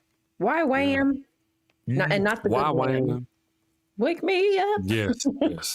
And I just saw your question, Adrian, for what does it mean to be indoctrinated in y'all eyes? I want to show you how that question is a slippery slope. What you should have done is you should have put the period after indoctrinated. Doesn't matter how different people see it. What you'd want to know is, what does it mean to be indoctrinated, period? Not how do they define it, because what you're trying to set yourself up for is you're trying to create safety to automatically say, I am safe from not being indoctrinated. I'm not indoctrinated. So what does it mean in y'all eyes? You're setting that up to be able to say whatever y'all say it is, that's not what it really is. So the best thing to do is just to look it up. And so I looked it up for you. It just means to accept a set of beliefs uncritically. Yeah. That's what it means to be indoctrinated. It's an internalized set of uncritically questioned beliefs that are authoritative. Yeah, I think that's pretty much it. Awesome. John says he forgot YouTube is mobile because Adderall, right? And now he's got us in his shop. So let's work. That way, listen, man, because I've seen images of your shop. Let us know when you lose a finger on that big saw thing. Post pictures. Awesome. That's cool. Now he'll, those days whenever he bounces, he'll just bounce for a few minutes, and we'll have his wonderful sense of humor and personality for the rest of the show. And the screams when he does lose the finger. Brent says, hell yeah, fuck yeah, Darante owns. He does. He's not wrong. Darante's not wrong. Raven Lunatic says, I prefer to do missionary position work. That's a great point. Me too. I like that word. So jellical, but not enough foreskin talk today, says Jesse Bear. That's true. That is we so haven't true. Talked about, I mean, we usually have our male penis tip conversation points well up. I mean, we've got a counter even. we need a commercial with a foreskin convention at the Four Seasons. I think there's a lot of laughs in there. There's The Four Season Lawn Care. Four Season Lawn Care place. Actually, I've got a 1 minute foreskin commercial. I think we'll play that, and I'm gonna go get a cup of coffee. We'll be right back. Oh, Don't OD on the foreskin though. You're not gonna believe this. I didn't believe it, but I mean, I was completely blown away whenever I heard it. I was like, oh yeah, that makes sense. Jesus was a Jew, and as such, he was circumcised 8 days after his birth. And guess what? You guessed it. They claim to have the actual foreskin of baby Jesus. Well, 5 or 6 different churches each claim to have the actual foreskin of baby Jesus. But surely one of them is bound to be authentic, right? And I'm sure they put...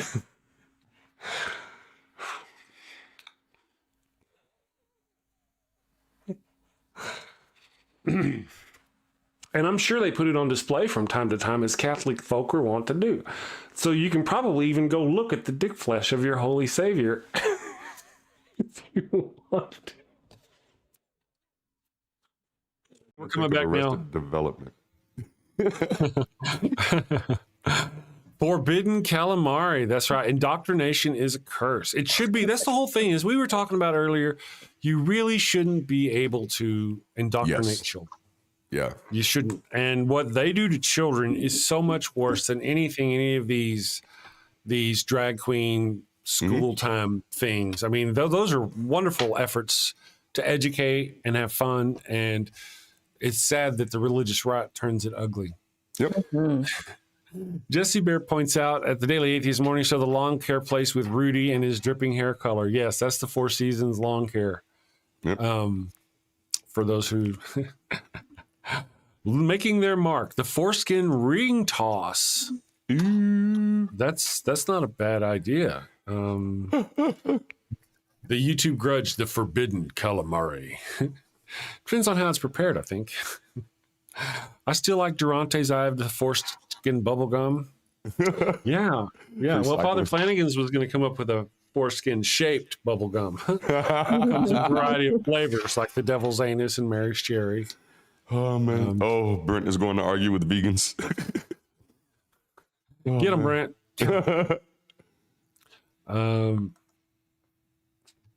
Actually, we had that one vegan lady come in.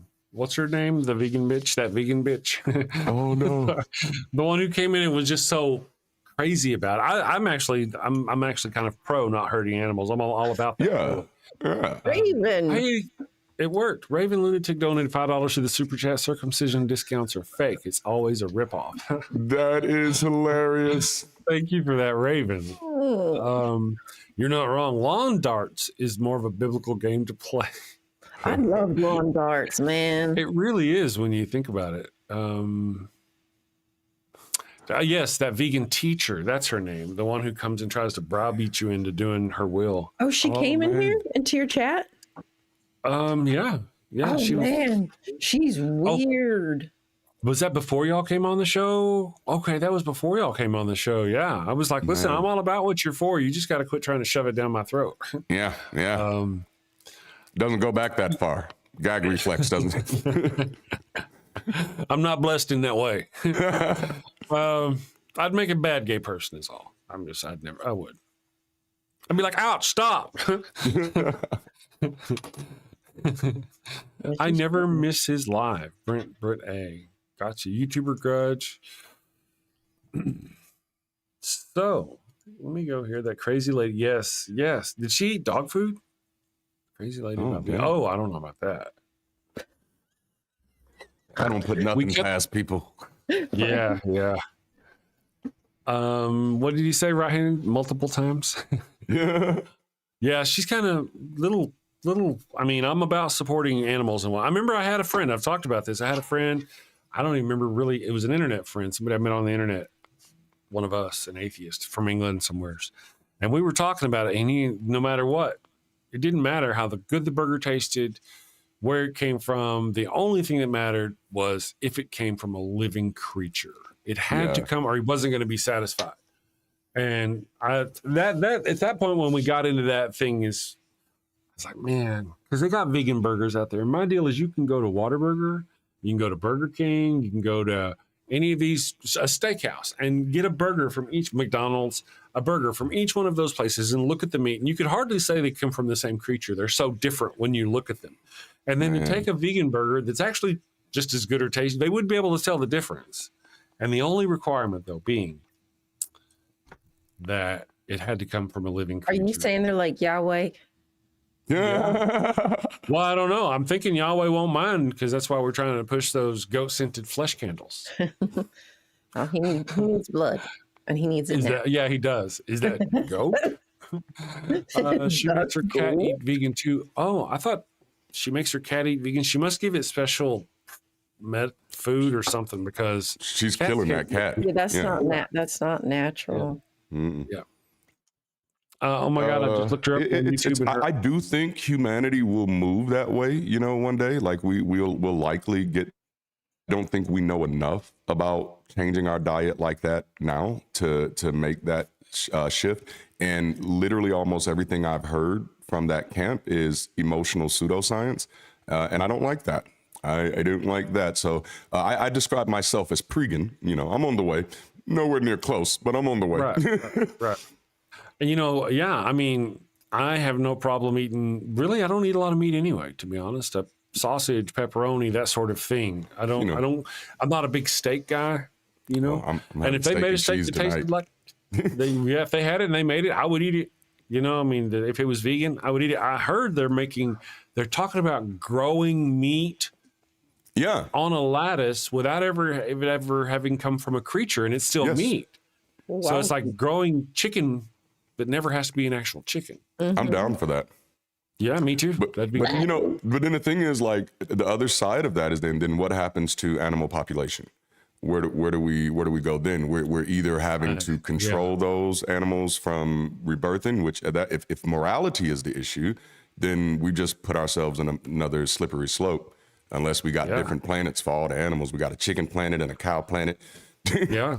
Well, there's one of the things about it. Without us breeding them, there wouldn't be so many of them there. There aren't really a lot of cows out in the wild. So that is true. To stop I think we had something to do with that too.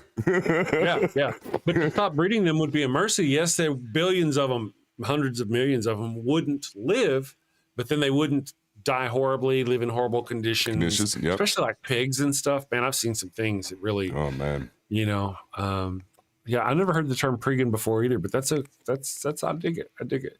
I would, part of the deal is they're not quite there. And it's also kind of, in my experience, is eating some of those not quite meats.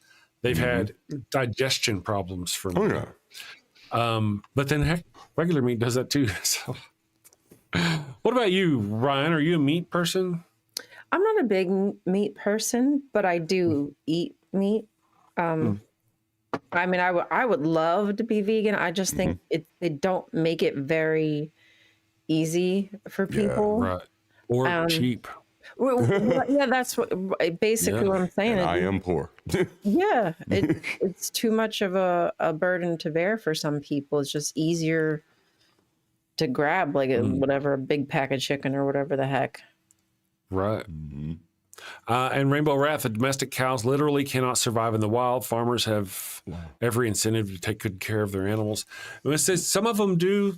I've driven by some farms that were just really rough. I've never worked in a farm or any of that business. I've seen documentaries where there's rough things, but you have to understand, we're talking how many millions of chickens are raised and all that just for the purpose of being a food product. And to my understanding, like they actually take the baby male chicks and just grind them up live. Oh, goodness. When chicks are born, because male chicks are almost useless to them. Useless. For So they'll take the male chicks and they'll just grind them things up live right there. There's even a company over in Europe that found a way to tell in the egg whether it was male or female, so they could just stop it right there and destroy the egg without having to have the live little chick. They just grind them up live in a big. That's terrifying. It is. It's yucky. Wow. We've apparently got a lot of A lot of The meat. carnivore diet is definitely stupid. I don't want to offend anybody.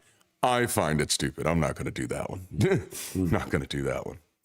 Yeah, our bodies are kind of made for certain things. Our cows are wild in India. They're chilling in the middle of the street. They know they're worshipped over there. So that, it's true. They're actually, I believe, though, technically those are a different kind of cow than the ones we have as milk cows and farm cows here. Those are, I think, I mean, not that they wouldn't interchange, but there's a different kind of cow over there. But then again, you know, that is a lot of creatures that it sure would, if we could just grow that stuff on a lattice in big places. I mean, there's a lot of like water runoff and sewage runoff from cow farms and pig farms and stuff like that we wouldn't have if we could grow all that stuff. Yep. We really should be trying to do farming in different manners, but it feels like we're just stuck in this ancient way of doing it. I'm not saying there aren't farms that don't do vertical or hydro or whatever that, you know, right. Yeah. We always seem to be against change in this country. Yep. I mean, and I think part of it boils down to that we have less and less people who are willing to be a part of the change. And I think that's what makes us so resistant, is that change sounds like work. And if somebody else isn't going to do the work, we don't want to do it. So by far and large, we just want to we really want to sit back until it's changed. We haven't caught on that, like, oh, if it's going to change, we're going to have to do it. We need more people who are sincerely concerned about the sustainability of our planet, the sustainability of our ecosystems, who are not just waiting for the billionaires to do it, but who are creating, you know, little groups and little collectives that are working on these problems. I mean, sure, you're not going to start at point Z, but you got to start somewhere. And so even if if we're just doing little book clubs to learn about sustainable farming, we have to get into it. Because if we're waiting for Bill Gates and Elon Musk and these other folks to solve our problems, we're going to be in this shithole for a lot longer than we have already been in it. Ain't that the truth? Right-handed sis says small farms, family farms tend to treat animals better. You are on a more personal basis with the animal, and they're harder to kill the pet you've raised. I get that. Cows, I think, have a personality not terribly unlike dogs. I love cows. Yeah, they're very playful. Yeah, playful and cows are cool.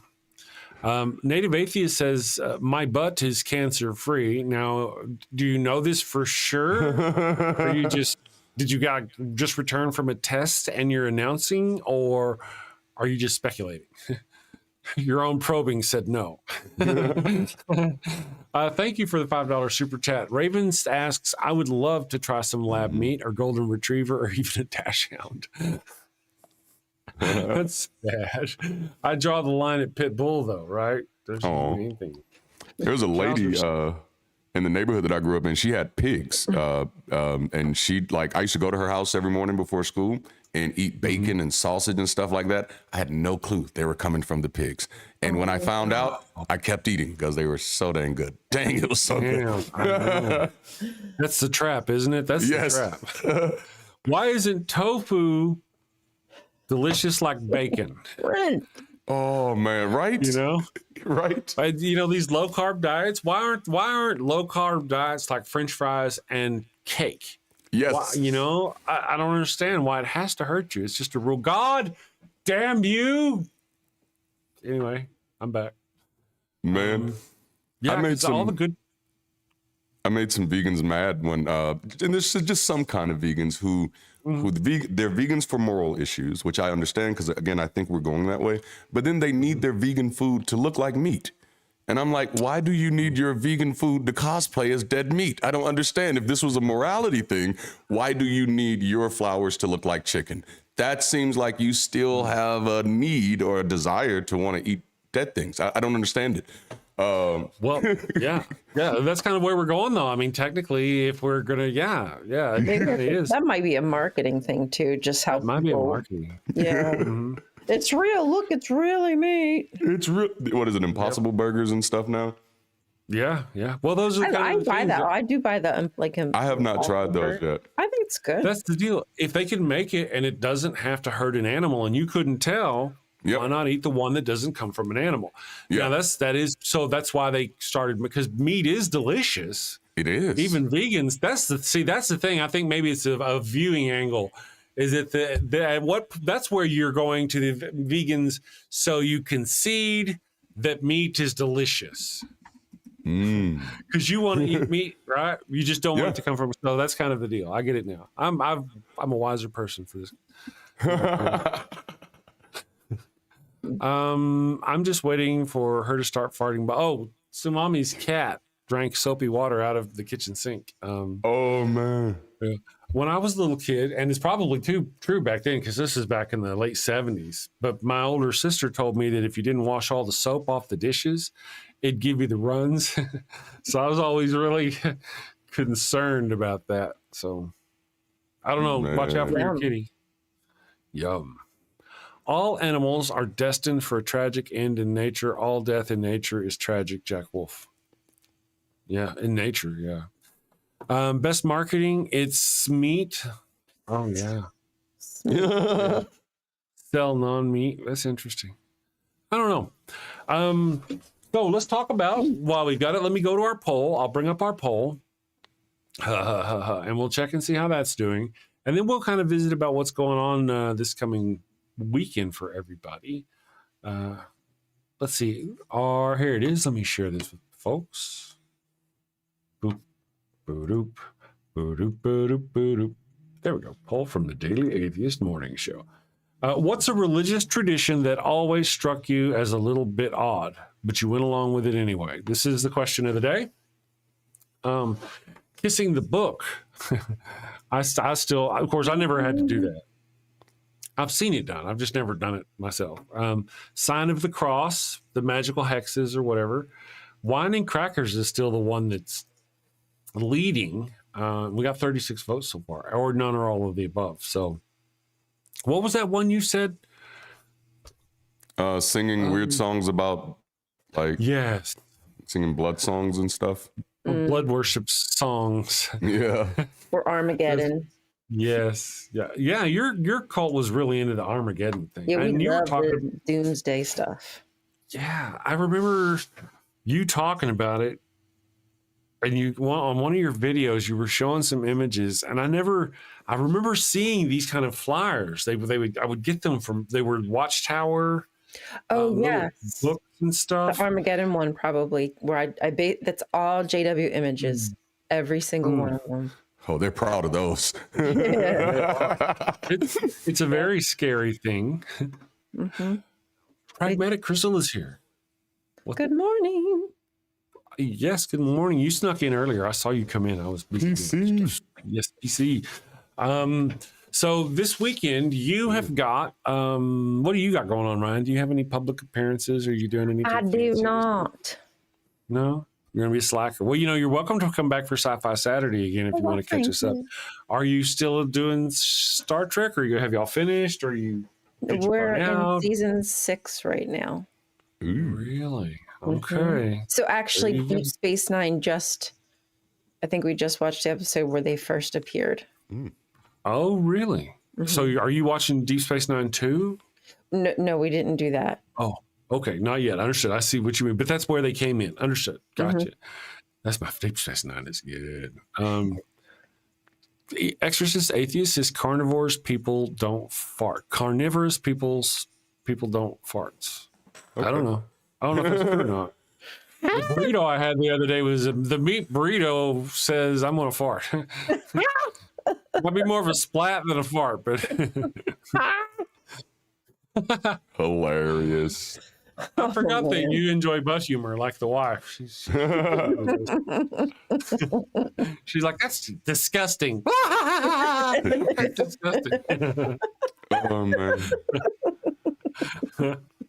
Blame the tortilla. Hell, the tortilla is the only thing keeping it in.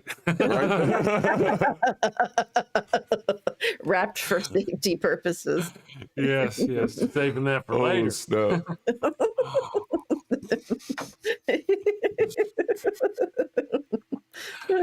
Yes, beans, the musical fruit. That's right. Yeah, I'm not gonna do the whole thing. I can do it though. I remember from childhood. It's Yes. Shotgun blast the toilet bowl. I remember, the whole thing is different when you're an older man. I remember whenever I was a young kid, I'd go into the bathroom at my dad's house. I'm like, how did that man get shit all the way up on the inside? That'd be like, And now as I'm an older man, and I'm like going in there, I'm like, oh, damn, that was some good food. Oh my goodness. I'm like, I had to get off the toilet. It was so big. It was just like a goldfish. They got the whole body thing coming out. It's like, what do you call that stuff? Soft serve ice cream. I'll be okay. Ew.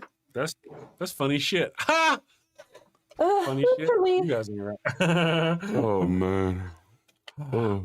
How did it get on the back of my sack? That sounds like... And then you just imagine the guys who don't want to clean themselves because Yes. they think it's naughty. Oh man. Yeah. I find that to be weird. Right Fight Concepts just subscribed. Very cool. I see lots of poop there. Jesse Bear dropped the poop emoji. Thank you for that.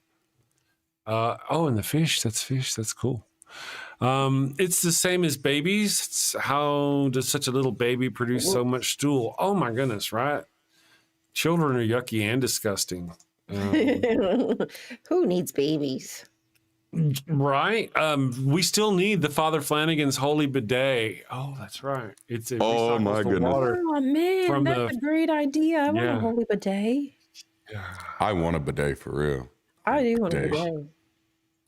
It's going to have like heated water and a fan and all manner of stuff. This whole drip and dry shit ain't for me. Man. Oh, yeah, like one of them fans, once your balls hits a certain point, it just blows them off. Yeah, and then just have somebody come out and just kiss it when everything's done. Yeah. That'd be so nice. I like it. I dig it because it'll be clean.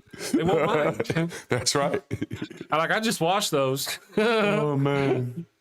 Bidets are awesome, says Jolene. We'll take your word for it, Jolene. I've heard but but the question I've always asked is like, and then this is a hard one, with the bidet come up like this and it sprays a thing like this upon your baton, and when it does, your poo just splatters like everywhere on the back of your legs, on your ass, everywhere. That's what I see in my head. In order to get enough volume of water, that poo has to go somewhere.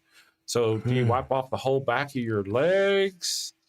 Yikes. How does it work? I don't know. I should watch a video on it. I'm sure there's a porn site dealing with that. 2 girls, 1 cup. 2 girls, 1 bidet. Better maybe. Oh, man. So it's not a water fountain. That's one of the key things, though. Whenever you press the button and it squirts up, you're not supposed to drink that. Jesse Bear, TMI. Adrian Belgrave's like, wipe me down. That's right. That's right. That's like something Smithers would be dying to do for. Yes. Yeah. Do you need me to wipe you down after your bidet, sir? Yes. Oh God, yes. I Ew. forgot about Smithers. Yes. Yes. Smithers. 2 girls, 1 cupcake.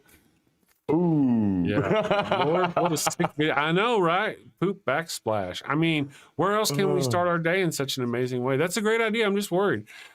I just wonder how that goes. I don't know how that goes. I don't know where it goes. And then where does it go? Does it go all over the place? I don't know where it goes. But the problem is that then you're wet. You have a whole wet ass. Oh man.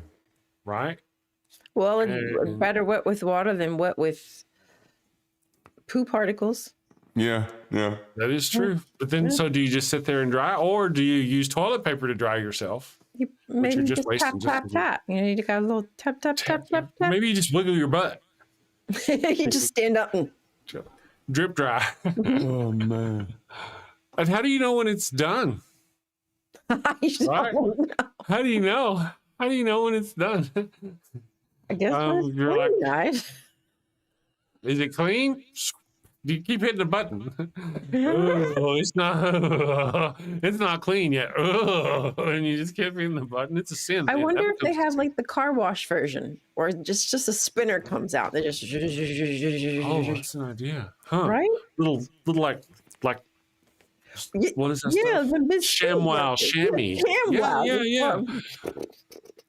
Ooh, ShamWow on the ball. And then it comes out and dries the same way because, they really absorb same so way. much water. They do. I just never really, Man. I never really thought about those. Those are hard questions. I need answers to. YouTube Grudge says already take too long in the restroom. Don't need to drip dry. Yes, and it's got to be warm water, right? I mean, can you imagine on a chilly winter morning getting up and having cold water? I mean, it's also less abrasive upon your butthole when there's some lubrication in there from the water. That's an optimistic view, Depends on the pressure, I guess. I don't know why, but so I'm going to take a quick break here. You're going to be with us for the rest of the little time we're here, right, Ryan? So yeah. I am going to run us a funny little, let's do goats. I love goats. We'll do goats for you people, and then we'll be back in about a minute and a half. Have you sinned again? Oh, and it's bad this time. A chicken just won't do. But wait, you don't have a goat for your burnt offering. Oh, no. The Lord's wrath is upon you. Insignificant person whose name I don't know, you have sinned. Probably. I shall smite thee. What do you do? You're all out of goats. She left you for another man. Fear not, my wayward child. Introducing Father Flanagan's line of goat-scented flesh candles. No goat? No problem. Just light one of these bad boys and let the sweet, savory scent of burning goat flesh rise up to the heavens. Is that goat? It's easy, it's fast, and deluxe models even have patented technology that produces a goat screaming sound as the wick burns. Father Flanagan's line of goat-scented candles. Save a goat, burn a candle. Father Flanagan's line of goat-scented flesh candles are part of our You Do You Jew interfaith outreach program. When you sinned and need to atone, light a candle and avoid the stone. When the Lord requires that hundred snow, light a candle or you're going to hell. And we'll see. All right, and we are back. Whoa. Ew. So tomorrow is Friday. Like I said, I'm going to spend a lot of the weekend working on commercials and the new website. I've got the stuff. I bought the website. I bought the hosting. I got to do it. We also have, good morning, Chris Moore. Nice to see you again. I want to tell everybody we have news at thedamnshow.com. And you can send emails there. Send us links for news that something, that would be appropriate for Theocracy Watch. Let us know about whatever you may find out there. Yes, Daniel please. just subscribed. Thank you. Daniel. Welcome, Daniel, Welcome. To the damnation. to the dark side. Damn you. Damn you. Damned.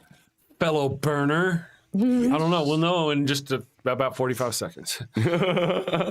Takes them that long. With mine, they have to wait a minute before they can speak. So Nancy says, have I mentioned lately how much I love this community? We went from foreskin to veganism to poop splash.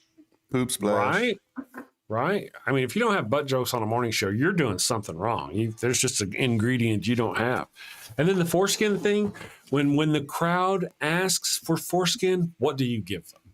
You give them foreskin.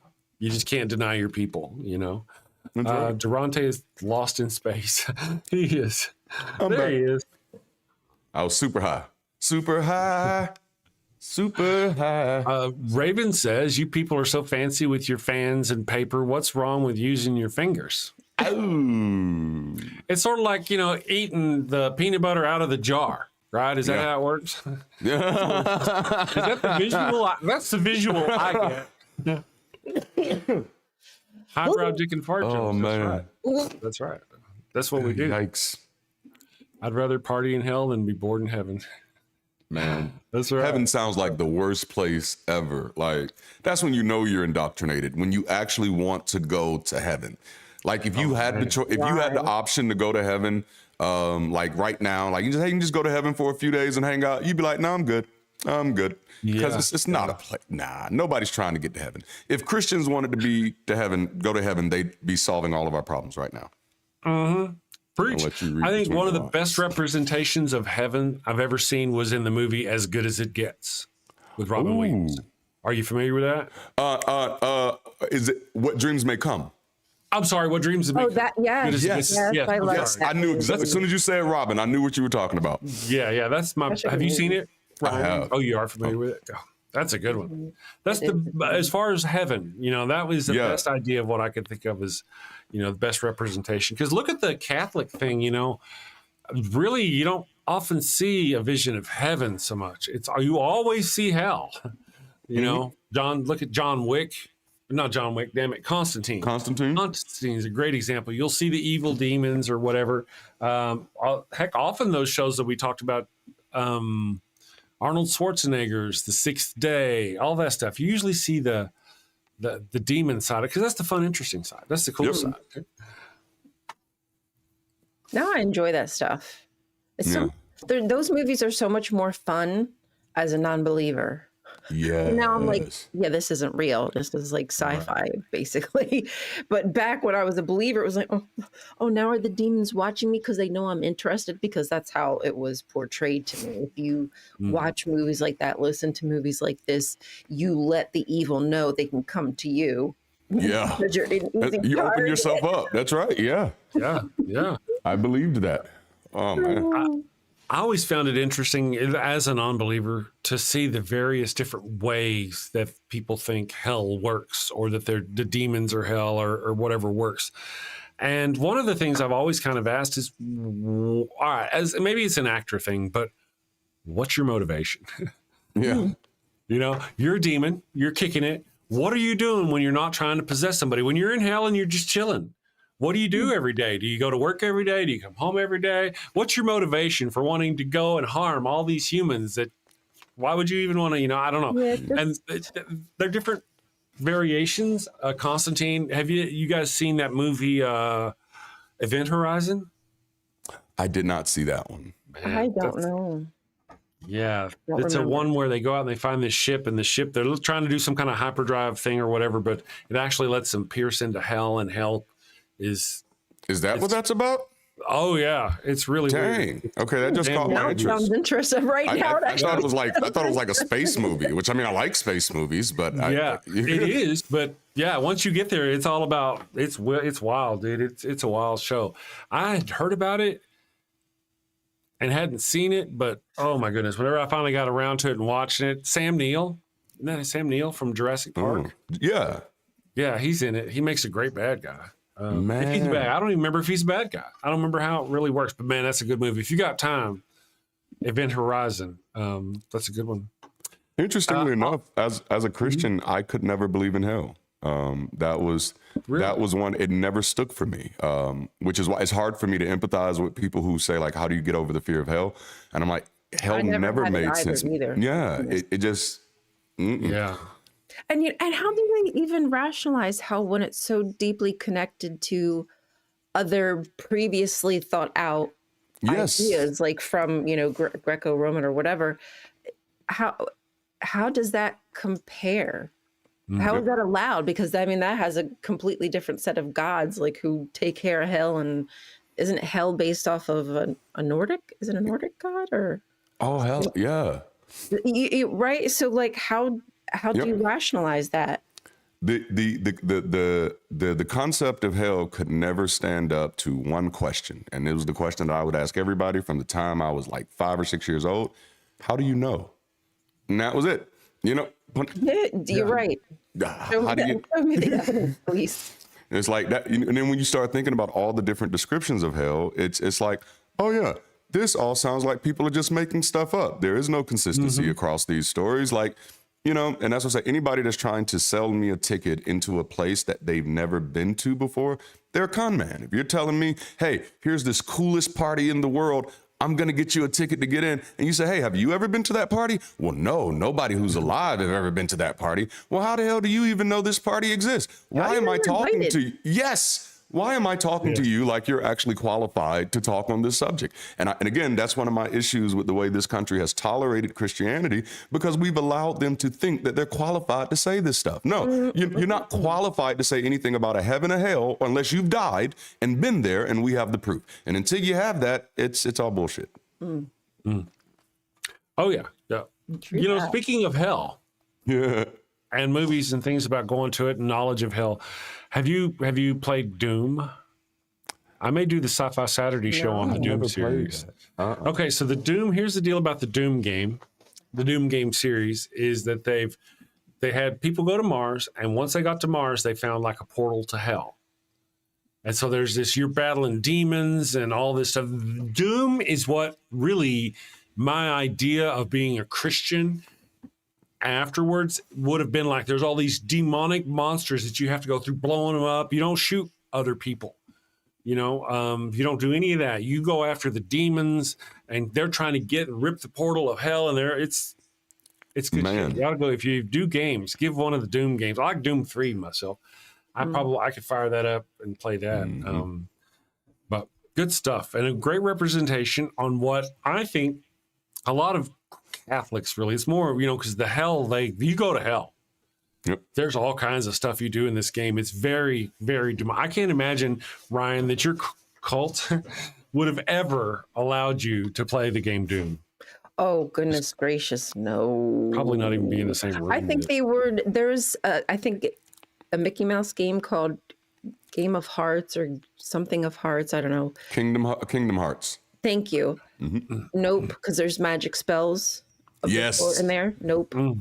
Yep. Oh yeah. Well, then they really wouldn't like the demon portals with the pentagrams and the ancient Latin in the background. You know, it's pretty cool. The more modern games, Doom 3 is really more. Well, it's not. You don't spend a lot of time in hell per se. Man, the more I talk about these games, the more I may have to break this out with the evil one, because she likes to watch me play. And just sit here and we'd play some. I could do that. Take a break. Adrian, what you just put in the chat when you asked about indoctrination later, what you're evidencing right now is indoctrination. What you just said, we won't know until we get to the place where we don't know about. That's the uncritical line of thought. If you don't have evidence for a place, you have no justification to attach any belief to it at all. If you know, so that's maybe we go to a place where you get spaghetti forever. Right. Oh yeah. I would like that. I like spaghetti. Never, literally never ending. Oh well, now. Okay. Well, see, now this seems like the plague of meat in numbers. Let me ask you. Okay, you got two choices here. You got two choices. You got paschetti that was just made. Sketties. With meatballs and all that stuff on it, or paschetti that was made yesterday. Put in the freezer. You may have eaten it for dinner. Put it in the freezer, and it's leftover paschetti. I don't know why, but leftover paschetti is so delicious. It's okay, maybe because then you really soak up the flavors. They get more starchy. It's all good. Yeah, the way my mom used to do it, she'd make the whole spaghetti dinner in a big pan, like a big pot. She'd boil the noodles in there, cook the meat over on a pan, and once the noodles were ready, she'd just pour the meat onto the noodles. So it's all mixed up. There's no meatballs. It's just all meat sauce wrapped up in there, and you just, oh my goodness, it's delicious. Refried in garlic butter. I want to do that. Oh, really? Leftover biscuit? Ooh, I saw that. I saw. Don't tell me who. I know his name. Oh, Captain Pike on Star Trek: The Strange New Worlds. He did that. He refried the paschetti, leftover paschetti, and I think it was something. Yeah, man, that's cool. Bomb Poppy agrees. See, Bomb Poppy knows how it is. Second day pasta is the best. That's right. That's good shit right there. Oh goodness. All right, so I am going to. Chat's made you hungry. I know. I got all distracted. I didn't realize we were running so late. I'm going to read our super chats back, and then we're going to say goodbye until tomorrow. For $5, Jesse Bear said, pull yourself up by your boots with the fur straps. Millennial joke. See, I'm not a millennial, so I don't actually get it. So I'm on a fur straps. I'm going to make a note. Boots with look that up. Boots with the fur. I like furries. Furries. That's something else. Yes, it is. I don't know though. I don't know what fur straps are. Now I have some fur straps. I just don't know if they're I'm gonna look that up. Anyway, Raven Lunatic gifted 10 memberships to the Daily Atheist Morning Show. Thank you, Raven. We appreciate you. Raven. As always, you're wonderful. Jesse Baird, so jellical, but not enough foreskin talk today. That was for $2. She paid to have us talk about foreskins. So, Nancy, if you're out there judging me about how many times it comes up, no, it's not just me. Okay, and then circumcision discounts are fake. It's always a ripoff for $5. Ow. It's always. Well, if And you're no Catholic, then the priest will aesthetic. suck the blood off for you, so you get that. Ooh. Only the herp derp one's on their lip. Apparently, it's a thing. Thank you for that $5 super chat, Raven. And for another $5 super chat, Raven said, "What do a site form?" Oh, I didn't see this one earlier. I saw it, but I didn't. Raven, sorry. What do a site form and a foreskin have in common? They both disappear when the work gets hard. It's Oh, like a man. snake with a sweater. Raven Lunatic for $5 said, "I would love to try some lab meat or golden retriever or even a dachshund. I draw the line." That's right. Thank you for the super chat. What I'm going to do here, I appreciate you for that $5 super Finger chat. licking. For those of you who have not seen the new Wild Bill, I'm going to run the Wild Bill commercial. I'm going to say goodbye to our guests. I'm going to run it, and then I'll run the final credits. Oh, and Punk Metal Towel, thank you for the $5 super chat. Says, "I want to go to the eternity of apostasy." Oh, that's with meat sauce. It's got to have meat sauce and bread and some shaky cheese that you put the shaky cheese on there. I love the shaky cheese. Darante took up an NDD community with the Mormons connected to the Lori Valley.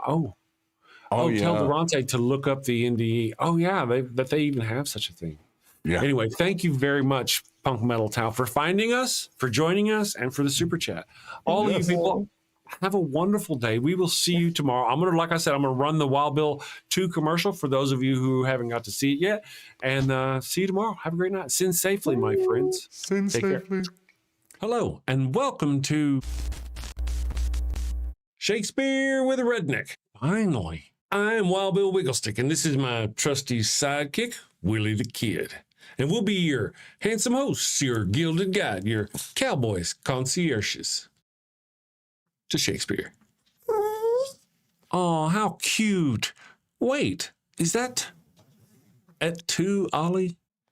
Run along, little doggy. Bill, where the hell have you been? Well, you know, I've been roaming the earth, going back and forth upon it, to and fro and whatnot. I like to travel too.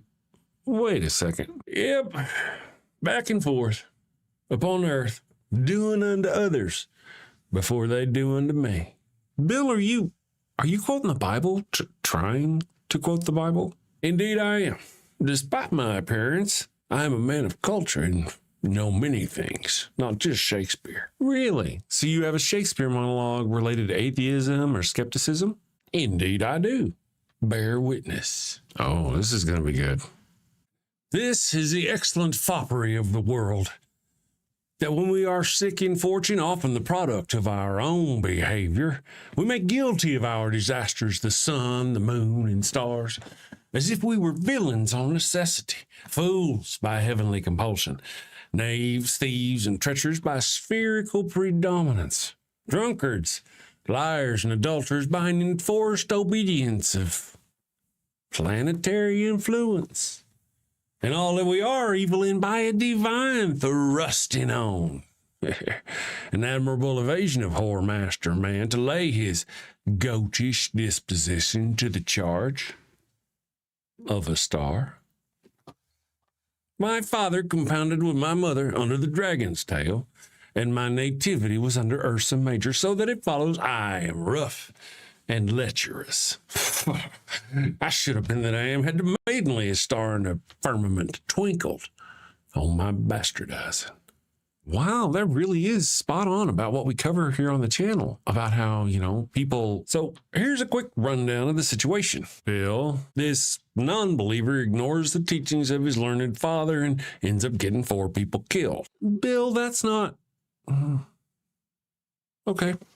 Carry on. Shakespeare was a heathenistic non-believer bound for the fiery pits of hell, just like yourselves. I don't think. And in order to throw the murderous church of the time off his heathen trail, he writes the skeptic as a sneaking, lying, adulterated father and brother, hating and betraying villain who ends up getting his comeuppance in the end. Bill, oh, come on, man. You're always blah, blah, Bible stuff, blah, blah, boring. You got to spice things up. Bill, tacos are spicy. Everybody loves tacos. Bill, tacos and boobies. Okay, you're not wrong there either. Tasty and delicious culture, baby, coming at you. Avoid the storm of familial discontent. Blow winds and clap your cheeks by clicking that subscribe button and hitting that. Wait a second. Don't you mean crack your cheeks? Nope. Bill. Send safely, my friends. Take care. Peace. Thank you and have a great day. Thank you and have a great day. Got a house that smells like old cheese and shame. Father Flanagan's flesh candles change the game. Goat-scented thrills for your soul's delight. Light it up, baby, make your room right. When you've sinned and need to atone, light a candle and avoid the stone. Smell the goat in a holy zone. Father Flanagan, here to set the tone. Confession booth, busy, no need to stress. Light a candle and forget your mess. Gross odors vanish like sins in the wind. With each wick, guess who's your new best friend? When you've sinned and need to atone, light a candle and avoid the stone. Smell the goat in a holy zone. Father Flanagan, here to set the tone. Lambs and calves may have their day, but goat's the scent that leads the way. Slate with a sniff so pure. Father Flanagan's got the cure. Turn your home into a saintly space. With every whiff, find redeeming grace. From your living room to the kitchen sink, light the goat